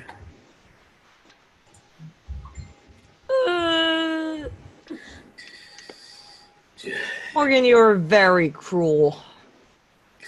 And with that, you can see he paws at the ground. His whole form grows, easily twice the size of what you remember Zahn, towering about 12 feet into the air. We will keep the same initiative. So, Tiva, you were up first. Behind you, these shadows, they flitter at the doorway, but they do not enter this room, almost like they're afraid. Hey guys, that's something. Yeah, I mean... Always a way to look on the bright side of life. If you look real close, Arabellos, at this thing, you're pretty sure you see stuff moving around inside that large, empty abdomen of his. Oh. Pretty. So that's your friend, huh? You guys suck. Tiva turns around and does a shot at Arabellas. That is not our friend. And Kotha says, well, I don't know. I mean, this place is pretty gnarly. I could have done something. I don't know. Oh, well. So we're in a room, right? Yep, 30 by 30. He's right in the center of the room, so he's only about 15 feet away from you. Sada's up in front of you a few feet, but... Okay. So she's going to try to kind of creep into the shadows of the room. Actually, I don't know if I should do that because... there's nothing in there. That's right. Okay. There's not really any shadows. Nope, it's an empty room besides these. She's going to try to creep into the shadows of the room and stay hidden. There are no shadows in this room. There's nothing in the room, really, besides these two beams of light which brighten it up. Oh, that's it? That is it. And Zahn now. A friendly neighborhood warrior. All right. Well, So she's going to... There's no shadow for her. She's not talking about the shadows of the creature. She's talking about a shadow to hide in. Yeah, Right. exactly. He says there's nothing. Yeah, there's nothing because of these two beams of bluish-colored light light the whole room up. It lights the whole room up. Blinded by the light. Okay, so so what she's going to do then, she's going to kind of hold back and get as far back from this faux Zan as she can. So, and then gets an arrow ready. You can move back, maybe get back against the wall. I'm sure you don't want to go back into the room beyond. Oh, hell no. But yeah, you can knock an arrow, and if you want to attack, you can. But Yeah, oh, that's right. It is Yeah, it is my turn, isn't it? Okay. Yep. So yeah, she's gonna say, "You're not Zahn," and she's gonna shoot at it. Go for it. All right. So it's been a while, so forgive me. Okay. It will be 20 plus whatever. I'm not sure what you had for your attack roll, but For ranged attack, it's +5. Yep. Nope, +5. Ah, shit! I rolled a 2. you can see the arrow passes through maybe a few bits and bones and slots her, slams into the wall beyond, and snaps in half. Anything else? No, that's it for me. I can't do anything else. You can see this form in front, pause at the ground for a moment. And Seda, you're right in front of it, so it just charges forward. Its horns coming down, and it's going to make an attack on you. with a 21. Which I'm going to assume that hits Seda. That doesn't sound fair. Mm-hmm. Ouch. 12 points of damage, Seda. As this thing lowers down, these horns just goring through your chest. You can see it lifts you up a little bit and kind of swings its head to the side, throwing you off of it. This huge maul in one hand, and it's going to bring that down, slamming it into the floor. I need saves versus paralyzation from everybody.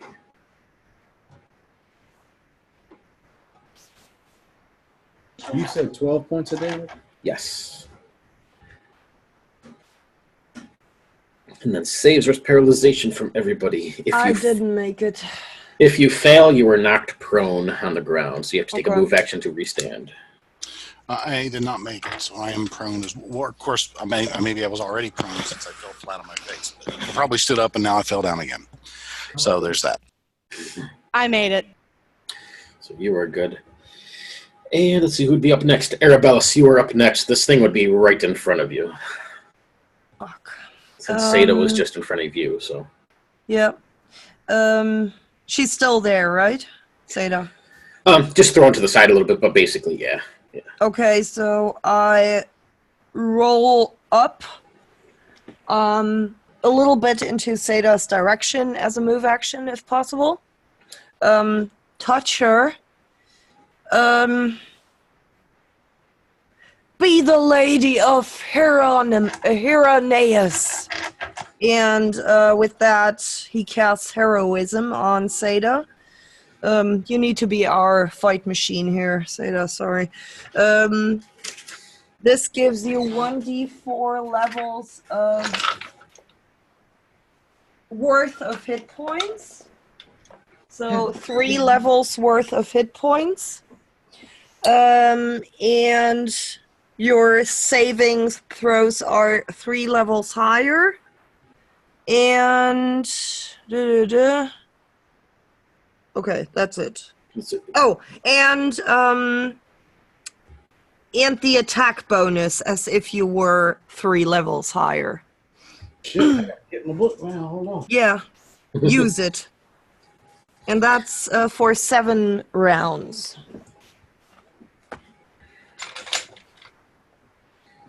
Heroism, gotcha. And then you're just staying prone on the ground then, right? Or are you... Yeah, I can't. I mean, I did my move. Yeah, so I will get up next round. Okay. In that case, Kothis, you are up. Kothis is nowhere near as confident in his ability to not die if he stays prone on the ground as Arabella's. So Kothis will get up first thing, and the weapon that the undead-looking monstrous Zon thing has looks like an axe, but I'm afraid the handle is probably not metal. It's probably bone or something. I don't know. Actually, well, the picture doesn't have, but it's actually the maul that he has, so it would be just a hammer with a big wooden shaft. It's not metal, no. Okay, well then forget that. Okay, well, I wonder if... But we don't. We just see this thing. We don't know whether it's undead or it's obviously some sort. Actually, if you are looking at this thing, Kothis, you can see it's covered in abyssal ruins all around it. Don't do turn undead. That didn't work. Let me say, you can think it's partly undead, but it seems to be animated or something through more demonic or abyssal side of things than. All right, in that case, I will. Is that gonna work? I will cast a Dispel Magic. I don't know if it's animated. Maybe it'll work. I don't know. So you're gonna cast Dispel Magic on it? Yes. Okay. It says range of 120 feet. Instantaneous. Oh. Okay. It will not really seem to do anything to him, but you will see these 2 pillars of light fade out a little bit. This blue, darkish color that they have instead just turns just to a basic yellowish light that lights up the room. Oh, well. And you all will feel a little less sad, a little less depressed, a little more energetic for the moment. How long does this last? I don't know, Dispel Magic. 2d6 turns. 2d6 turns, yeah. Go ahead and give me that roll then. Okay. 2d6. Because that's actually going to help you guys a lot. Oh, in that case, woohoo. That would be a total of 9 rounds. 4 plus a 5. Or turns, right? Yeah, 9 Turns, turns. yes, I'm sorry, turns, yeah. 4 plus a 5. Do dwarves do their attack bonus the same as a fighter? Yeah, for this case, it's fine, yeah. Okay, because it just says attack bonus and it says fighter and it says... Yeah. So So go ahead, because it'll help you. Well, I've been screwing up because I still have my attack bonuses listed as though I were level 3, not level 6. So Oh, snap. this is going to be a huge boom. So turns. Okay, so that's 9 turns. Got you.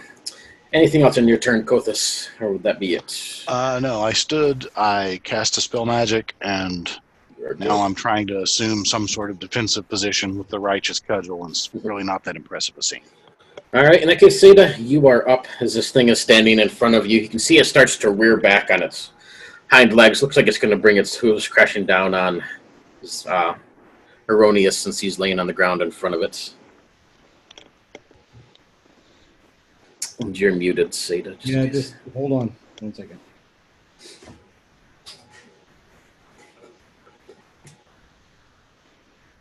I don't know how to figure out my ranged attack bonus, but I'm not going to worry about that. And you said it was how many levels worth of hit points, Micah? 3. That's 3d10. And your attack bonus. Okay, I'll look it up for you. It should be plus 9 or plus 10. Plus 10. Oh yeah, actually, yeah. That was smart, Morgan. Basically, you're a level 10 dwarf. Yeah.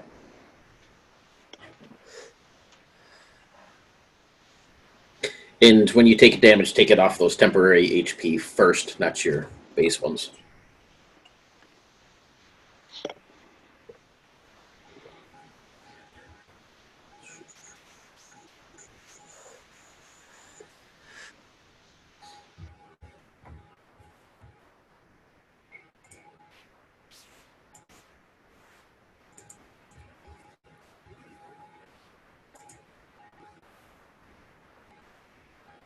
You're still muted, Rush. I'm not sure if you're saying anything. Sorry, yeah. I have to keep myself muted because of the way it messes with Michelle's headset. So I was running towards Zon, all happy, ready to get a big hug. Then he turned into a giant demon horse goat guy.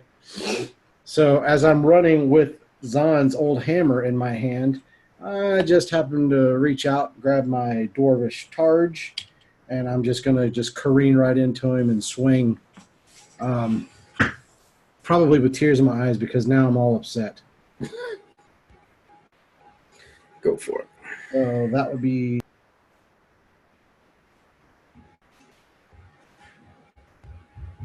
a 24 on the dice. That's a hit.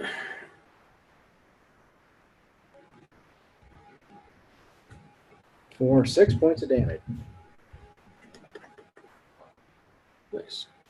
So you can snap a few ribs and feel the bones crack under this blow as you slam your Zan's former hammer into the side of this thing. See as it rears back a little bit. Anything else on your turn?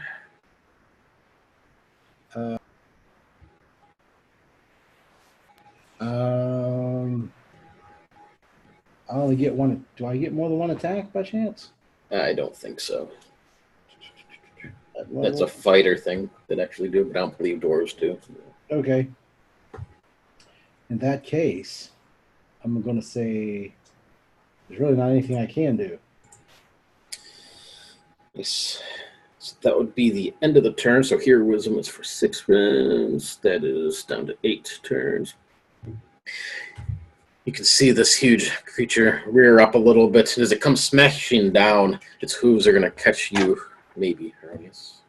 Does a 16 hit you, Arabellas? Good question. It without shield. No, it. Although my AC is 16 at the moment. Does it hit then? So yes, it would hit then. Ah, dang.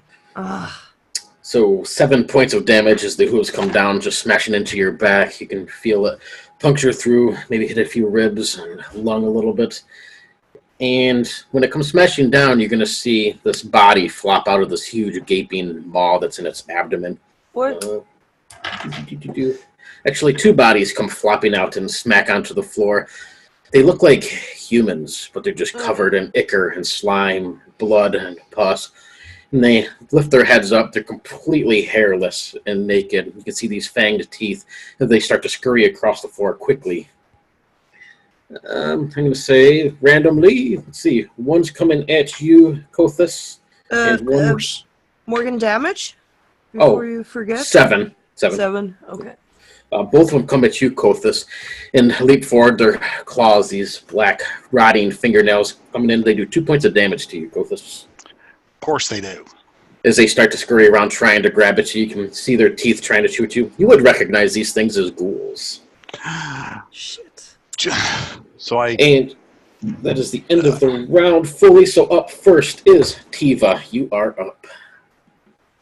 Okay, so these ghouls that are chomping on Kothis, are they still there? Oh, yes. Okay, so what she's going to do is she's going to knock an arrow and she's going to shoot at one of the ghouls. All right. Go ahead and give me an attack roll. Oh, hell! I rolled a 3. What's your bonus? 5? 5. Yeah, not quite. No. I'm going to say it probably will sink into this thing, but it just seems completely oblivious to your arrow as it just continues to scratch and reach out to grab a hold of Kothis. Anything else? Can I attack again? Yeah. Next turn. Oh. Then no. Excellent. Unless I could run over there and try to bat him away, but I'm a little bit afraid to do that. All right, in that case, Zan is up. You can see he comes slamming down these hooves on top of Arabellos. This maul that he has in one hand, he just gives this huge sweeping attack that sweeps across the room. That will catch everybody, so I need a save versus breath weapon at a -2 for everybody. Oh, goodness. No. Save versus breath weapon. At a Nice, my -2. worst one. Ouch.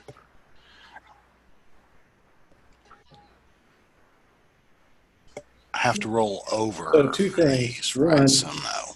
I'm a dwarf. 2, Michelle actually rolled her dice and said, please, Fandangle. Now you're coming around.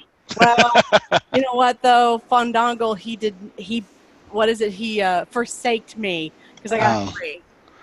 Well, You have yet to prove yourself. there's it's caused all the interference down here. That's what it is. Calling once is not I enough. apparently have not proved my worth yet.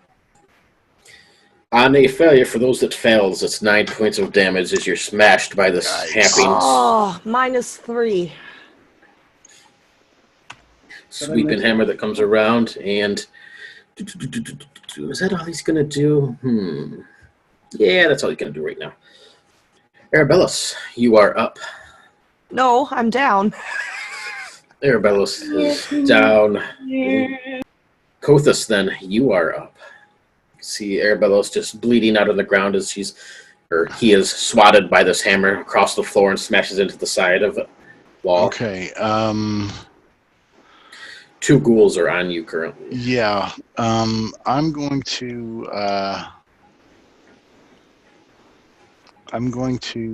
turn. I'm going to cast Turn Undead on the ghouls. Right. You won't need to roll, but as you cast it, you can just feel all energy, all hopeless of this spell working, or this ability just seems to be drained from you because it does absolutely nothing here. What the what? Little old ghouls? Here in the darkness of the obsidian ziggurat, it does nothing. Kothis lets out a cry of despair. You And then, can hear of course, this, latches on the bonbon. hearing this mocking laughter from the shadows just beyond the door. Seda, you will see Arabelos goes flailing across the room by the sweeping maul. This former Zan standing in front of you. Ghouls covering Kothis. What do you do?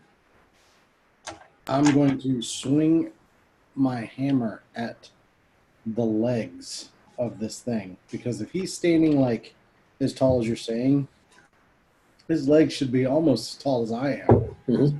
Shouldn't be hard to target that, so I'm just going to swing. I'm going to try and swing like right at the knee joint and just see if I can crack one of his legs and damage it to the point maybe I can work him, chop him down and Work him down. Go ahead and make an attack roll, and I'll give him a save. I got a 29. That's certainly a hit. Damage.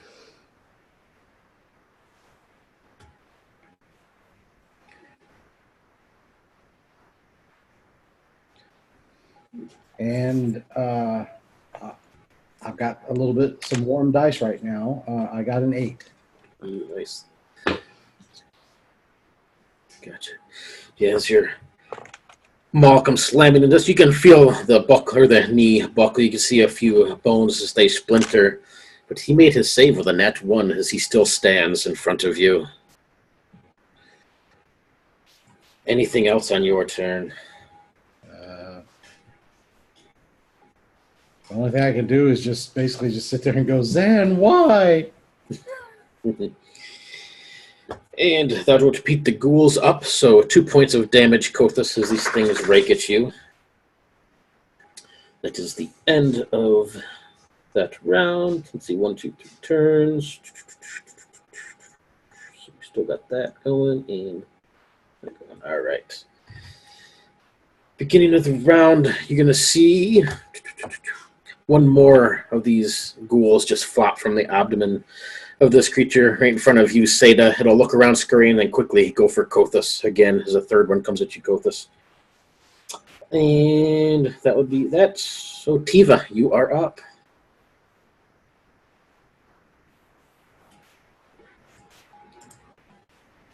Oops, you're muted, by the way.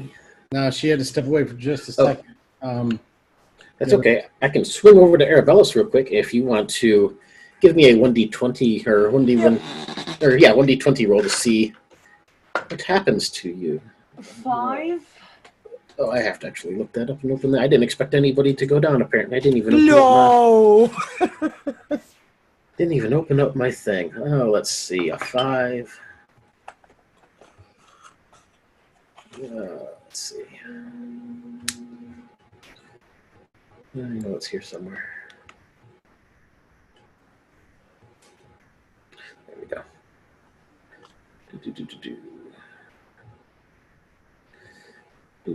1, 2, 3, 4, and 5. A smashed leg as the bones have been broken beyond the aid of a splint. The character's leg will heal and function normally, but will prevent the character from running. So you can put yourself at 1 hit point with a broken leg. Yikes.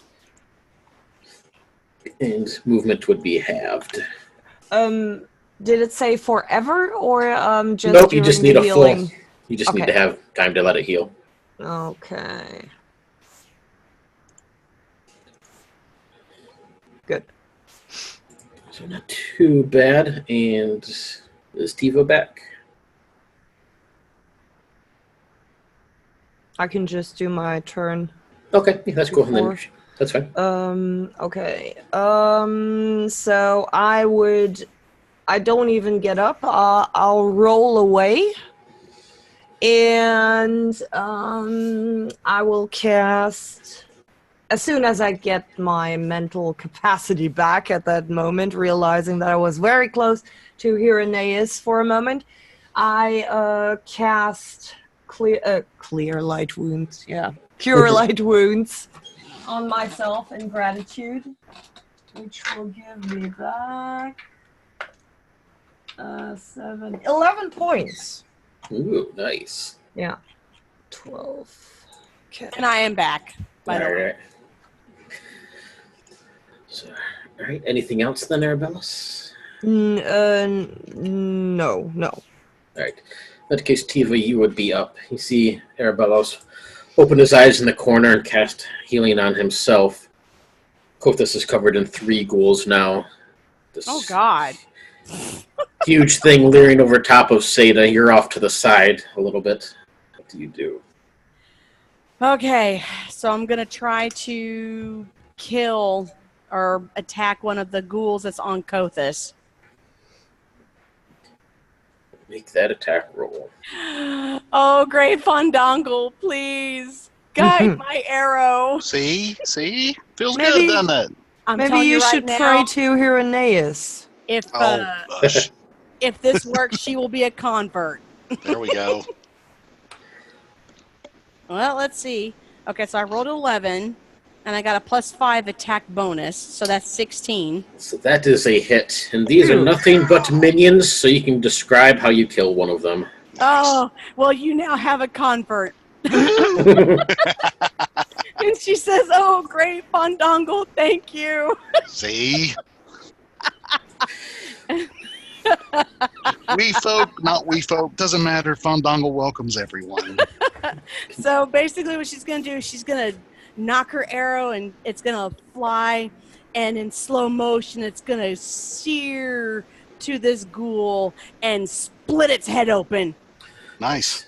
You can see those serrated teeth coming into your face, Kothis, as this thing just suddenly stops and then crumples to the ground in front of you. It turns into this pile of black slime and ichor at your feet. Tiva's on air. Kothis, you are up.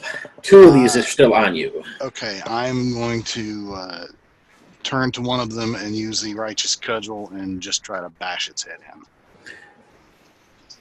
Seeing how effective Tiva was. So that would be... Oh, that's a hit. Heck yeah, even with my -1, that was a 21. Ooh. So yes, That. go ahead and describe what you do to one, because they only have 1 hit point, so... He sees what happened when Tiva's arrow hit the one, and he says, yes, the Fandangle! And then he smashes into one of them, and it, of course, dissolves into the black ichor and gory goo at his feet. There's still 1 upon you as it's clawing, trying to grasp at your robes. Seda, you are up. This massive creature, you definitely damaged it and, splintered a few things and blew its knee out a little bit, but yeah, it's still standing at the time being and moving just fine. She's going to go right for the same. She's just basically screaming at top of herself. And in her brain, she's thinking that this thing is controlling everything else. So she's just going to keep, Micah said I had to be the fight machine, so I'm fighting the scary board. Go for it. Here we go. Wow. Okay. Well, I rolled a 20, so that gives me a 30. That's a total hit. I will even be nice this time and give you a critical, so you can roll twice for damage. Ooh. Okay. Just 2 and add them up. Yep. Well, 1's a 4 and 1 is a 1. So I did 5 total. Off the critical. Smash into this thing once more again. You can see some bone splinter and stuff, but it still stands tall as I passed the save again. I guess it's good because the dice I would have rolled would have only rolled the 1. So. Hey, that's a little bit counts. It'll let out this roar, and you can see its glaring face as it looks down at you for a moment, Seda. The ghouls are up, so you got 1 left on you, Kothis, and it does 1 point of damage. And that's the end of that, so let's see here, Wisdom goes down to 4. Your Dispel Magic has 3 turns left. And Tiva, you are up first.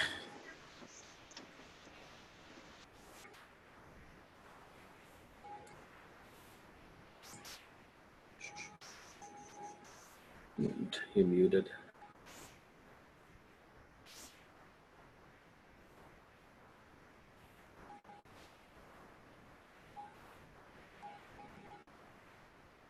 Mutation. So, okay, so 2 of the ghouls have been destroyed, right? Yep, there's still one on Kothas still left on him fighting. Okay, so I'm going to try to kill the last one All right. on Kothas. So she's going to hold her hands up. Oh, Fandango, guide my arrow.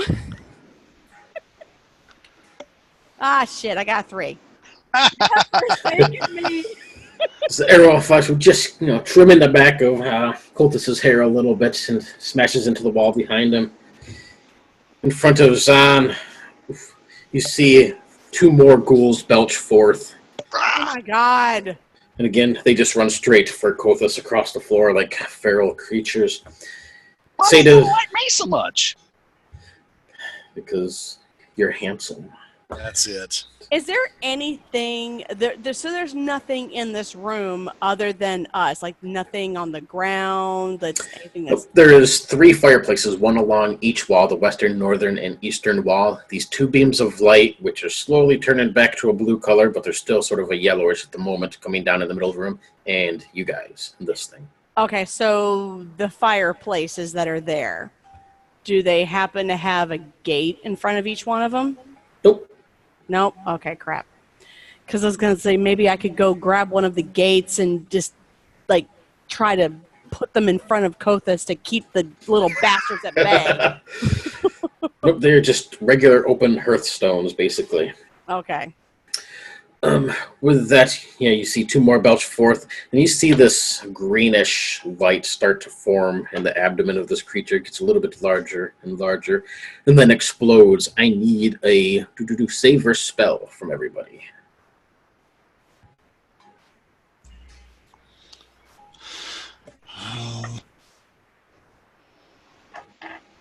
Oh boy, no. Nope, I did not make it. Yeah, I failed that one too. Ooh, All are geez. not dwarves. Well, on a pass, you're okay, but on a fail, you can be lucky because I only rolled a 1, so that means 3 points of permanent necrotic damage on your hit points. Yikes. As this sickly green explosion goes off, and with that, it reaches down to grab a hold of you, Seda. I need opposed strength rolls. I can tell you what I got first. I got an 18. I'm sorry, I need what now? A strength check, so 1d20 plus your strength modifier to beat an 18.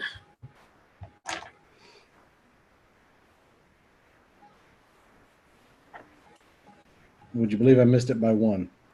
I will. You see this thing reach down, this huge maul in one hand as it reaches down with this other bony clawed hand, grabs a hold of like the front of your tunic or your breastplate, whatever you have, and just hurls you across the room. Let's see, it's 30 foot, so that means 3d6 damage as you smash into the wall behind on the far side. 8 points of damage. Seda. And it will turn, looking at the others. It rears back on its legs a little bit. You can see another orb of green light starting to form in its abdomen. Arabellus, you are up. You see Seda flung across the room. These ghouls just covering Kothas. Okay, I charge with my shield in hand now. I charge with my shield in hand, and I will try to smash his abdomen area. All right. Go for it. Okay. Oh, I shouldn't play this game. 8. 8. Not quite. As it just swings through, you can see that it rears back a little bit. I'm not sure. Would you have a sword? Yeah, I do. Mm. It just kind of sweeps in front of this thing. As it comes back down, you can see he brings this huge maul around. Does a 21 happen to hit you? Just barely, though. Just barely? Mm-hmm. 10 points of damage as the maul slams into your side. -1. Kothas, you are up. As Arabellus goes flinging across the room once again. And I have 2 of 3. these things on me now, 3 of these things on me now. Yes. Okay. Okay, I'm going to bash another one in the head. I got to get them. I mean, because they're annoyances, but they're still going to prevent me from I mean, they're on me, right? Yep, they're on you. Okay, yeah. I'm going to smash one of them. You're just extra tasty. I guess. So that would be it. Oh, yeah. Wow, I rolled a 19. That's a hit as you Yeah.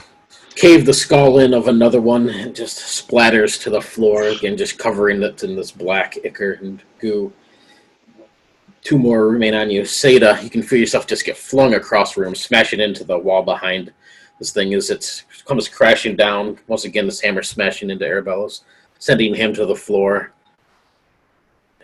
What do you do? So Seda will strike the wall.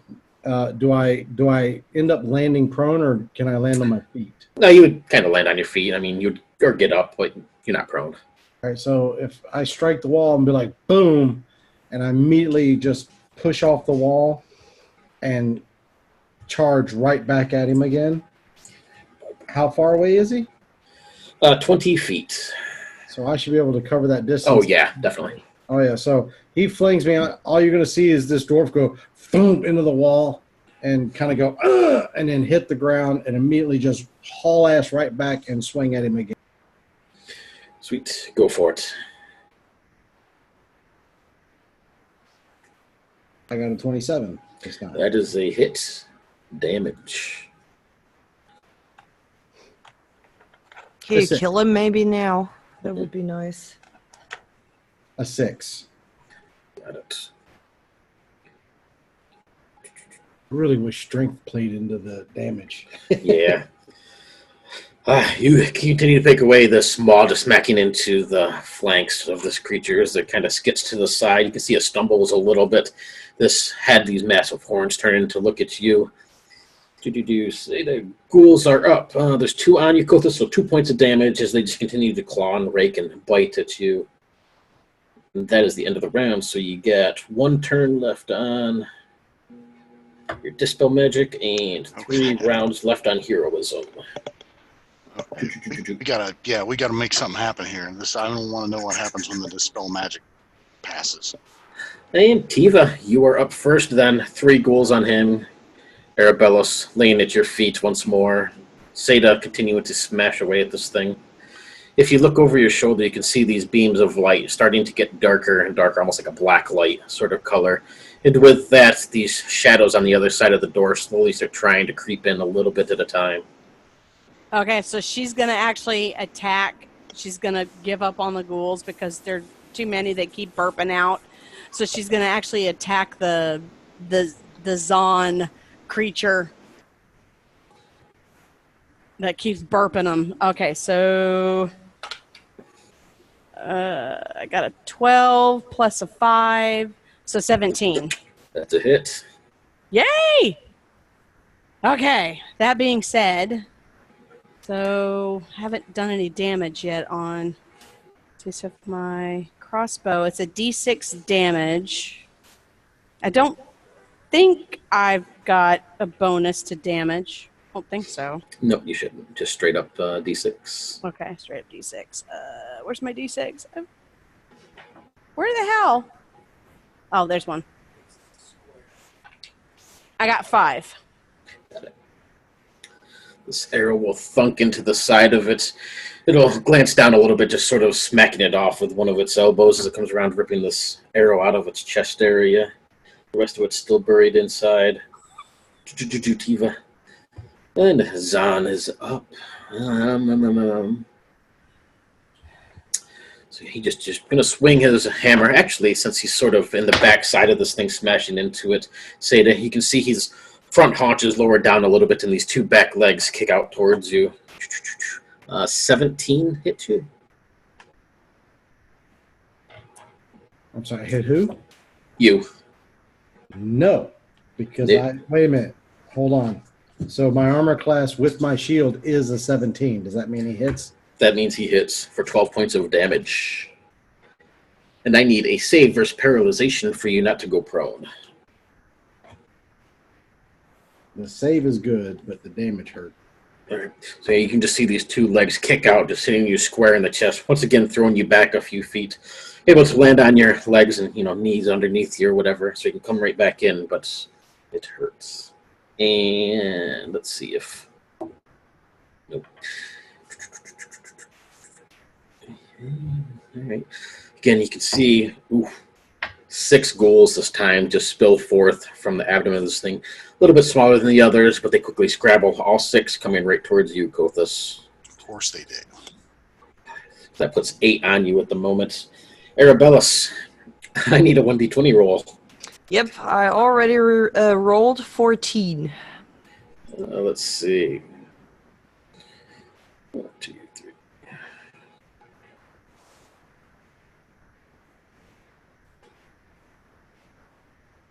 Jeez. The character has suffered from a minor brain damage that has ultimately made them dumber. Their intelligence score is reduced by 1d4. Oh. Welcome to my hell. Where is it? Shit. I hate getting that one when you already have an intelligence of 7. Yeah, that's pretty amazing. What is it? 2. Okay. Like just so the side of your head's just pouring blood as it smacks into the floor. You wake up and dizzy, and everything around you is slightly blurred when eyes bulged out a little bit. You have this sense you don't quite remember your name or what's going on for a few moments as they pass over you, but you are up, Arabellus. Yeah, let's not linger. So I get up and I try to smack my sword into its body. Finally. Oh, come on. 10. 10 does not hit, but being that you are still in front of this thing, your blade will swipe through. Just barely misses, and again you see that huge maw just come sweeping around towards you. Fuck. Does a 24 hit? I have to look that up. Yeah. Yes. So you're gonna take 4 points of damage. Goodbye. Good night again. Shit. Once more. Kothis, you are up. 8 ghouls are just clawing forth at you. Technically, only 6 can get to you. So 6 of them are reaching out, their claws sinking into your flesh, their teeth tattering at your robes. Okay. You just see Arabellus going down, Seda getting kicked across the room. These lights are getting darker and darker.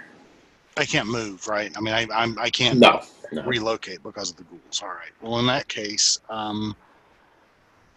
let me see. Let me cast, because I'm about to go down to if I don't do something. So let's do that.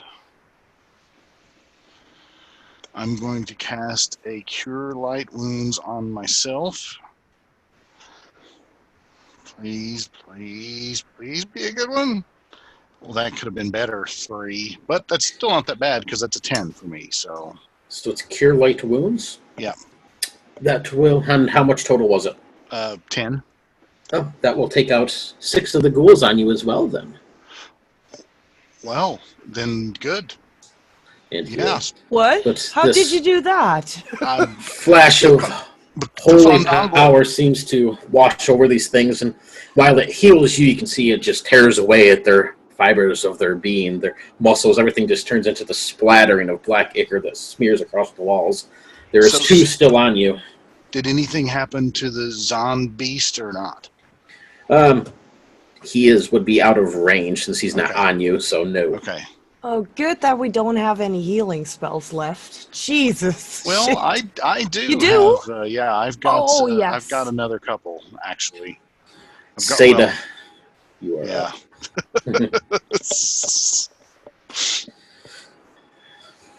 Well, yeah, Seda, you are up. So I'm actually going to... Can I switch weapons and still attack? Yeah, that's fine. So I'm just going to drop the others or shoulder them or whatever and pull out the axe in hopes to squeeze out the 2 more points of damage.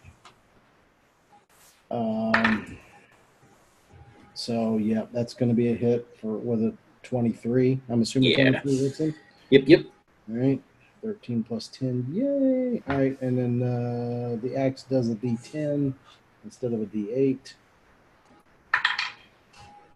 Holy shit, I rolled a 10. I'm not even kidding. Sweet. Yeah, this time the axe buries deep right into its haunches. You can see it cleave through a couple bones, taking this huge hunk of dried, rotting flesh from the back end of it. This time it looks hurt. It crumples forward a little bit, its knees giving out a little as it tries to right itself. You see one of the back legs will kick out towards you, sort of haphazardly, just trying to get you to back away. Anything else?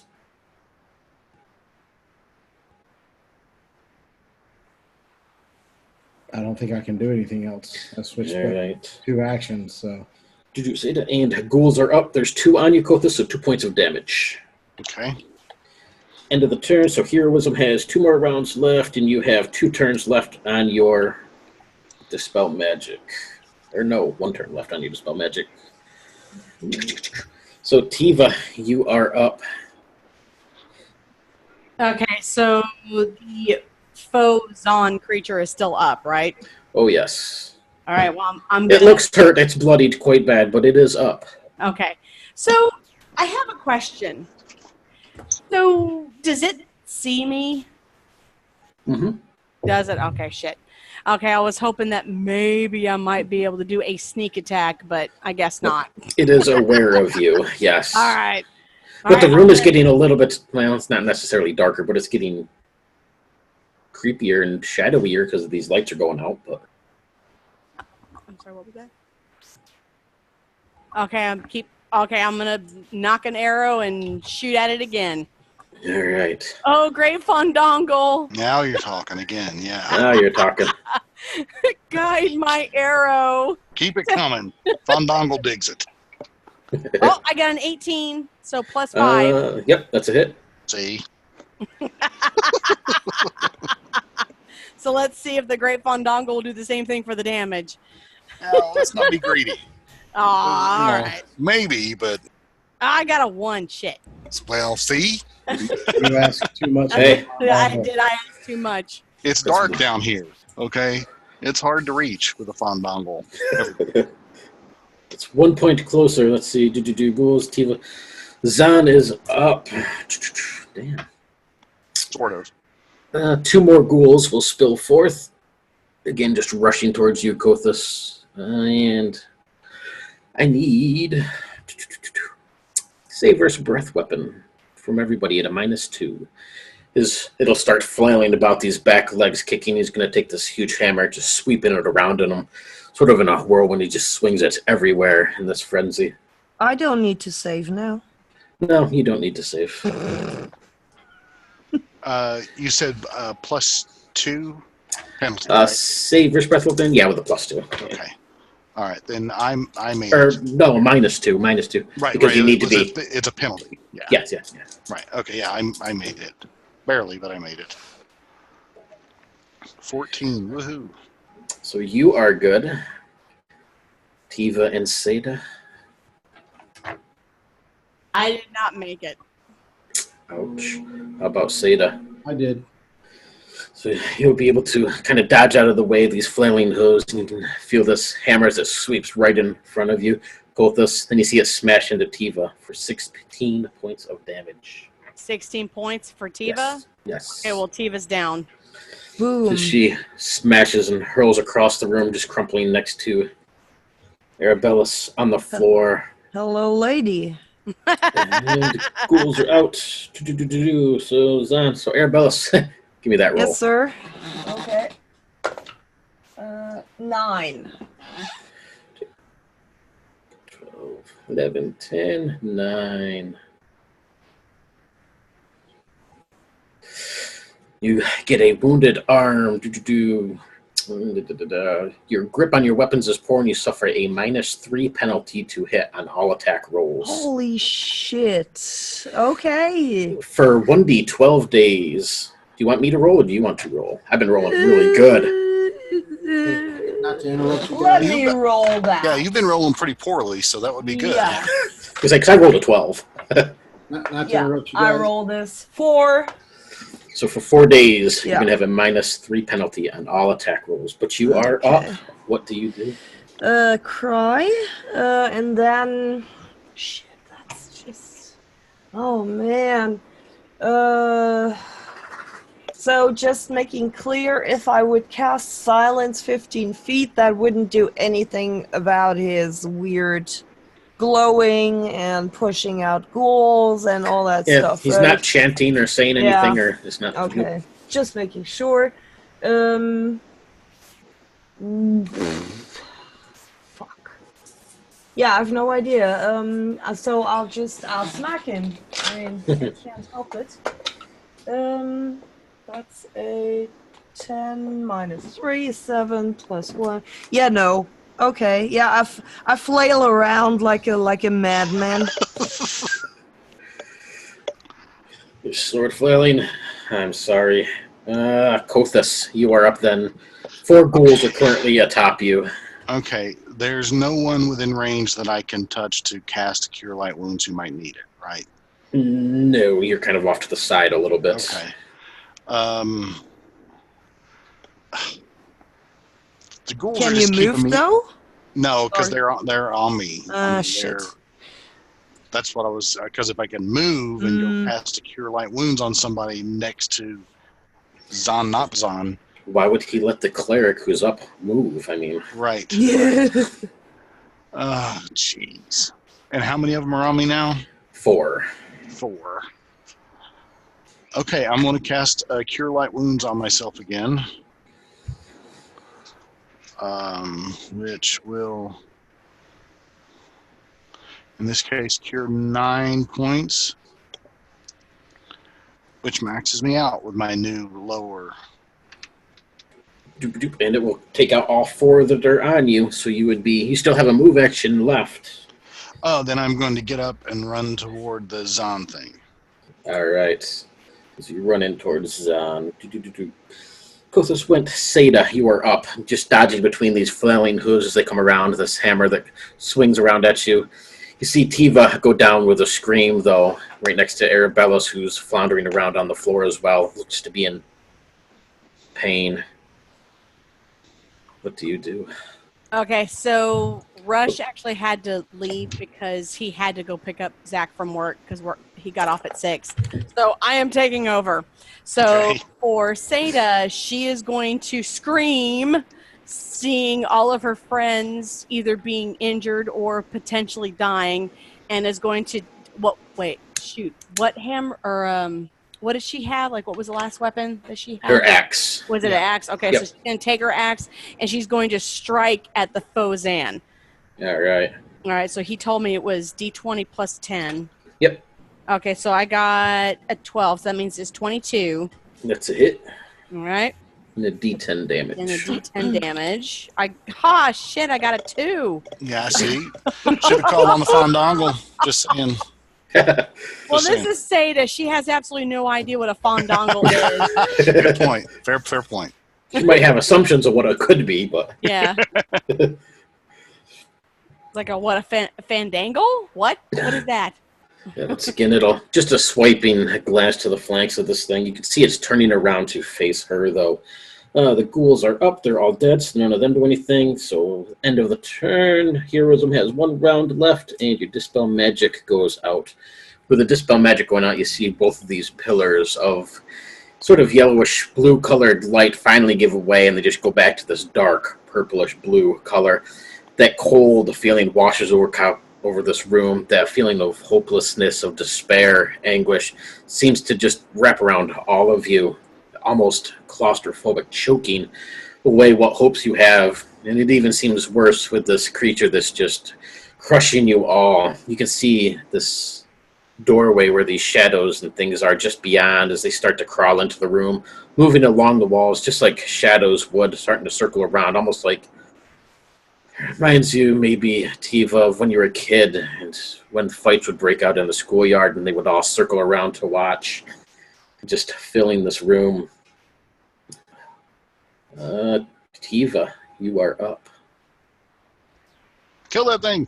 Well, I'm dead. Well, you are down, so yeah, I need a that's 1d20 roll. Okay, I got a 12. Let's see. 15, 14, 13, 12. You take nervous system damage. You have a -1 penalty on initiatives from here forward. Okay. So it normally would be 1d20 plus your dex mod. Now it's just going to be 1d20 plus your dex mod -1. -1. Okay. But you're at 1 hit point, and it's nervous system damage, so your limbs kind of move a little bit janky, or maybe you have a slight twitch. I'll let you decide on all that, but you are up. Oh, no, I read that wrong. You have a -1 penalty, so your initiative from now on will be 1d6 -1. It does not use your dex mod no more. Oh, shit. Are you serious? It doesn't use my dex mod anymore? Yep, 1d6 -1. Oh, that hurts in your case. Oh, man. Ouch. Ooh. Yep. But obviously there's a minimum of 1, so you can't get a 0, but... And you are up with 1 hit point. All right, so I'm going to attack the Zon creature again. Oh, Fandango, please. We need your help. Definitely. Okay, so I got a 16 plus 5. Hit. Oh, Fandango, please let me strike true. And I got a 6. There we go. This time this arrow will slam right into the eye socket of this thing. You can see that pinpoint of light go off. Again, the whole body will shudder. It'll take a few steps forward, its hooves giving out in the front as it crashes down onto its knees, shaking its head back and forth, trying to get this arrow out of its skull. It's still up, but anything else on your turn, Tifa? Nope, that's it. So Zan is up. 4 ghouls will spill forth, skittering across the ground, just going at you, Kothis. And let's see, does it recharge? I don't know where that D6 went. Yes. You'll see this green orb of light in its abdomen get brighter and brighter, and once again explode. You need a save or spell.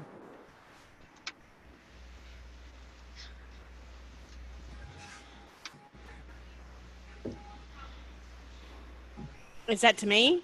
Everybody, sorry. Oh, it's everybody. Okay. Save or spell, everybody. All right, let's see. Oh, man. Kothis made it. I didn't. 17. Oh, what is my save versus spell? Let's see. Save versus magic. Spell. Oh, yeah, save is versus that magic. Magic. Yeah. Okay, well, Tiva made it. So Okay. barely. She actually rolled a 12. Okay, so now Seda also made it. All right, so looks like you're the only one, Arabella. It's going to be 6, 7, 8 points of damage and -1 Constitution point. And I break down again. It looks very funny, like him getting up, trying to smack it, then break down again. As you're battling away at the end of your life, just continuing to try and get that last blow in. Yeah. And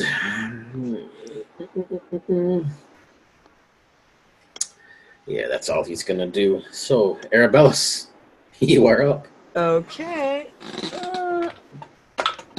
That's a 14 again. Should I re-roll that? That was the hand. I can't remember what it was. Yeah, that's the hand wound. Otherwise, that would make it so you can't even use a weapon. So, yeah, do a different one. Okay. A 6. Let's see, 13, 12, 11, 10, 9, 8, 7, 2, 3. I don't know how to count. 4, 5, 6. Oof. Chest wound. An opening, gaping a wound along your chest, causing internal damage. Your constitution is reduced by another 2 points. Ah, shit. Jeez. Oh, my goodness. Ooh. That will affect your hit points, too, probably. Yes, it does. I'm quickly learning that good-looking folk just shouldn't hang out with us. It doesn't bode well for them. And Oh. Arabellus, you are up, sort of.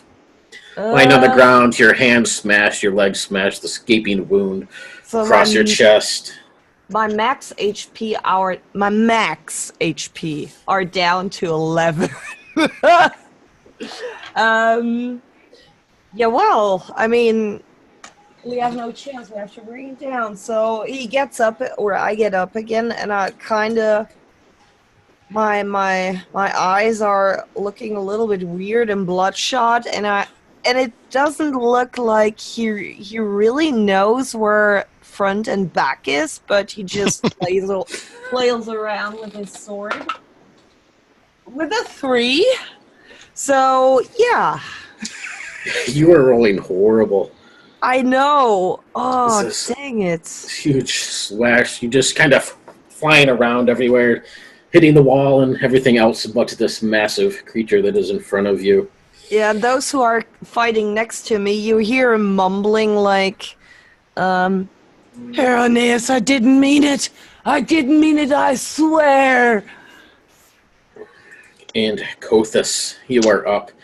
These Okay. pillars of light, you had this dispel magic that is finally gone. You can feel the evil and the necrotic energy start to come off of this. You know it's not going to be good. Okay, so after I got rid of the last ghouls, and last turn I ran over, right? I Yes. moved toward. So am I near? Arabelos is sort of engaged in melee with The wall. Ozon. Right, yeah, well, yeah, basically. Am I close enough to cast Cure Serious Wounds on Arabelos? Yeah, that's fine. All right, well, I'm going to do that and hope I have that residual effect again. So that's a 1d6. Oh, I got a 4 plus my level, which is 7, plus Arabelos' level. So 11 plus whatever your level is. Okay. And yeah, he will just destroy those 4 ghouls that are on you. Now I'm max HP 11. Max HP 11? Oh my Yeah, that's terrible. god. Jeez. I'm a tank compared to you. What the Yes. hell? That's not right. That's not right. Yeah, look a little bit, like... You're a not little like sickly. Yes, exactly. Sweet. So yeah, you will blast those 4 ghouls that are on you just into smears of ichor. And that puts Seda up. She's right behind this creature. Its cruncher, it's fallen down on its front hooves a little bit. This huge maw still in the hand is quite damaged, but it's still up sort of, Seda. So I guess Tiva, whichever one you want to go for Seda, but she is up.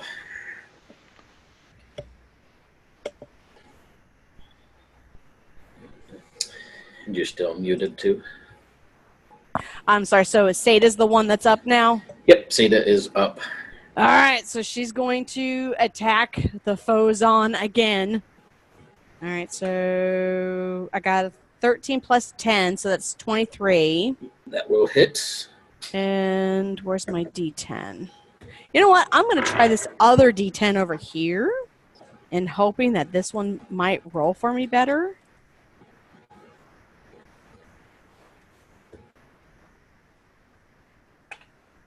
Oh, I got an 11. Wait, that's a wrong one. I rolled an D12. Whoops. Wasted that good roll. Yeah. Oh, Oh, no. well. Plus 2. All right, here we go again. Okay, I got a 6. 6. Oof. As it does that, you'll see one of these hooves come out. I'm going to assume that a 20 hits Seda. Yeah, I think so. Yeah. I'm assuming. 7, 8, and 11 points of damage as this hoof kicks out, catching her square in the jaw. I don't know how much health Seda had. Just put it to the side for the moment. 10 points. Okay. 10 points? Okay. Or 12 points, I'm sorry. Yeah, 12 points. I'll let him figure it out. And say to the ghouls, there are none left, so that would take it to the top. Heroism is gone.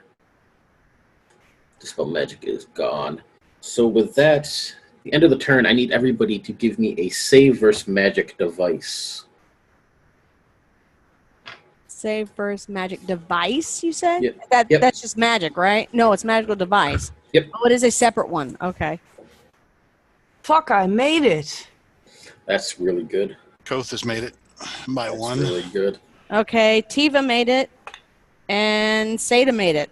Wow. You guys are Wow. lucky. That's Because that would have been 9 points of permanent hit point loss. Phew. That I would have been max 2 HP. Dang. Oh, As all of you pass, beautiful end of the round. What time? Got time for one more round. All right. So Tiva, you are up first. You can see this thing is down on its front hooves, down on the ground, as it's not really able to move. This arrow protruding out of its eye socket, this axe wounds across the back of it. And Tiva, you are up. Okay, so this thing is still up. It is still up barely, Oh but it's my up. god. All right, I'm going to try to hit it again. Okay, nope, I got a 3. Because this arrow flies wide, just barely missing. Oh, let's see. 3 ghouls will spill forth from this thing, scrabbling over towards you, Kothis. And it is going to do the sweeping attack. So I need a save versus breath weapon from everybody hitting -2.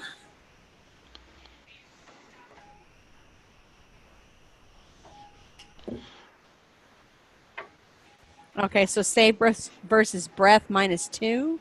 Yep. Kothis made it with a 17. I'm shocked. Too bad he can't roll that for, attack rolls, but... I didn't. All right, Tiva did not make it, but Seda did.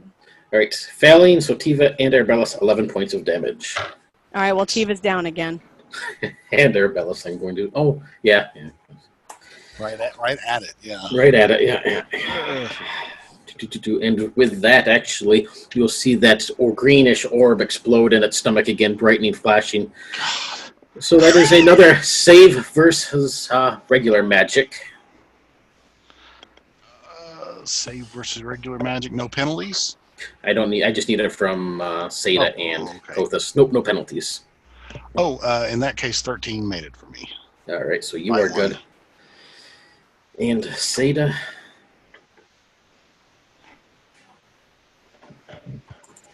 Oh, that's right. I forgot he's not here. All right, so Seda's going to attack the... Nope. Save zombie versus magic. thing. She needs a save versus magic. No, she got it. Oh, she got it? Okay. Yeah, I rolled them at the same time. Sorry. So Tiva did not make it, but Seda did. Oh, no, that was the one before. That's the magic device. I took that one out, but this green orb's going to explode. Tiva doesn't need to make a save because she's already down, but Seda does on the second one. Oh, whoops, sorry. And this is a save versus magic, not magic device. Well, wow, Seda actually did not make it. Ooh. It's because I suck. So, Yeah, what's the damage or whatever happens? Because I didn't make it either. Well, you're unconscious, aren't you? Yeah, you already didn't make it. You didn't make the last one. Oh, sorry. Okay. So Yeah, only this is another Seda is one. caught in the explosion of this green orb. It's going to be 12 points of damage and -1 Constitution. Permanent Okay. Constitution drain. Yeah, I don't have any idea. It's very possible Seda may be down too. I don't know. Just mark it to the side so Rush can add that in. Yeah. So So the -1 Constitution is permanent? yes, because that might change his health to his hit points. I'm not sure. Okay, so that means he had a 16. Now he's got a 15.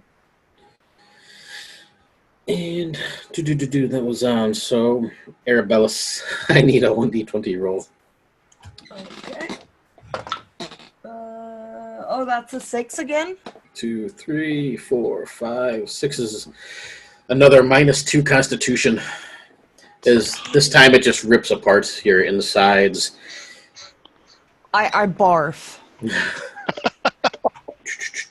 Kothis, are you still up? Yes. All right, Kothis you are up. Relatively durable at this point somehow. You are up then. Righteous. There's 3 wait, ghouls on wait. you. 3 ghouls on me, so I can't attack the Zon thing, right? Yep, he's out of your range. Okay.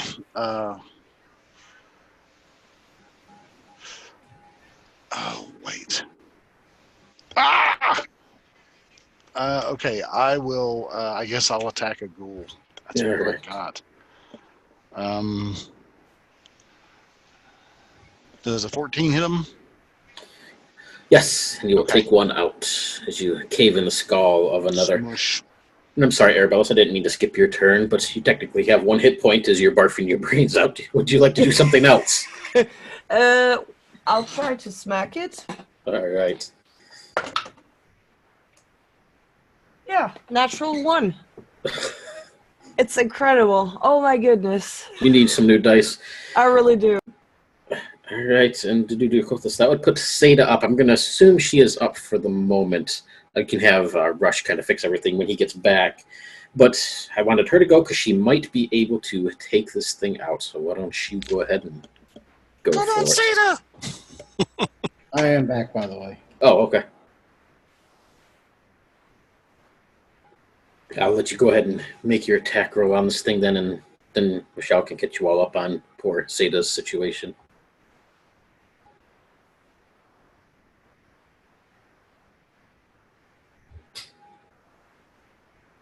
So I am up, but super hurt. Hello? Yep, I got you. Oh, okay. Kill that thing. Do I still have the +10? You do not. That is all over with. So it would just be your normal, whatever you had normally. So in that case, would an 18 hit it? It does. Okay. Smash. Let's see if you Is can it close take to it out. dead? It is. That's why you might be able to take it out. 7? 1 point above what you needed. I had 6 left, so go ahead and describe Seda's killing blow. I got back edition 10. So having sort of blanked out there for a few minutes, Seda gets back up with her axe, and because I switched to using the two-handed battle axe, the great axe, whatever, and I just basically just bring it right into the face of this maw that's hanging in the chest, and just essentially just cram it right down the maw's throat as I swing into it, and as he starts to go down, I yank it back free again. I don't know, slinging goop everywhere if it's made of goop. More dried muscle and sinew and bone just kind of shatters, explodes across the floor. You'll see these bodies just spill forth from inside of it, splattering across the floor. As this thing hits the ground, it rises a little bit, and you can see this starts to twist, and its bones snapping, fur starts to grow out, and after a moment you see the dead body of Zahn still lying there in front of you on the ground. You guys did originally take Zahn and buried him in Crux, but this, as far as Tiva, Seda, and Kothis go, looks exactly like Zahn's body just lying there. Unfortunately, Kothis, you still have 2 ghouls on you, so you're going to take 2 points of damage. Wow. Okay. And now I'll assume you guys will just kind of hack these things apart over there. So we got just a minute. What do you guys do? All around you can see these shadows. They don't come in because you still have your light sources. They're still glowing, just barely. And they'll creep in close, maybe keeping 5-10 feet away. They let out these painful, anguished moans and screams, just kind of scratching forward, trying to get through, but you have your light for the moment. You can feel the despair, the energy coming off these blue, purplish beams of light in this room. Kothis, you actually are about this as well. You guys will recognize these as necrotic energy from the negative energy plane. It is literally negative energy in light form. The longer you are here, the longer it will continue to drain your hit points and your constitution. Then Kothis will tell the group, we need to go somewhere else. Arabellis, this is the room when in that book that Veritas gave you, it showed this room, it showed these 3 fireplace things, whatever. In the center fireplace, which would be on the northern wall, is where the portal was shown in this picture of this book you have. In the little ledger on the side of it, it's written Tishi and Samir. Did it say, or did it mention a key of some sort? It did. As you kind of flip through quickly, trying to figure out what it is, you need the skull of a warrior. Oh. It hurts me to say this, ladies and gentlemen, but we need the skull. And I point at Zahn's skull. I'm cool with it, says Kothis. I don't even wait and I bend down and can I rip it off or is it still firmly attached? It just looks like a very old Zahn. It's still, I mean, it's back to normal, so you'd have to, like... Okay. Please, would you mind turning around as I lift my sword up high in the air? Aiming.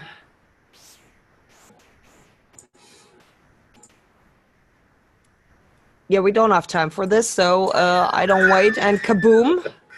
I will, slash it down and hopefully... Yeah, you can quickly sever this fellow that they've been calling Zahn. Unfortunately, you've never met him, so it doesn't pain you character much, but to sever the head of this once mighty warrior. And I pick it up at the horn, at one of the horns, and I run over, throw it in the portal. Yep, throw it into this massive hurt thing, and you'll see this black portal instantly appear. The energy, the negative energy that comes from this is almost overwhelming as it just washes through this room. We will end it there this evening. Awesome. Oh, goodness. Very perilous. Good, because I gotta go pick up a kid. Go for it. Thank you, sir. That was excellent. Thanks, everybody. Yeah. You're welcome. Cool.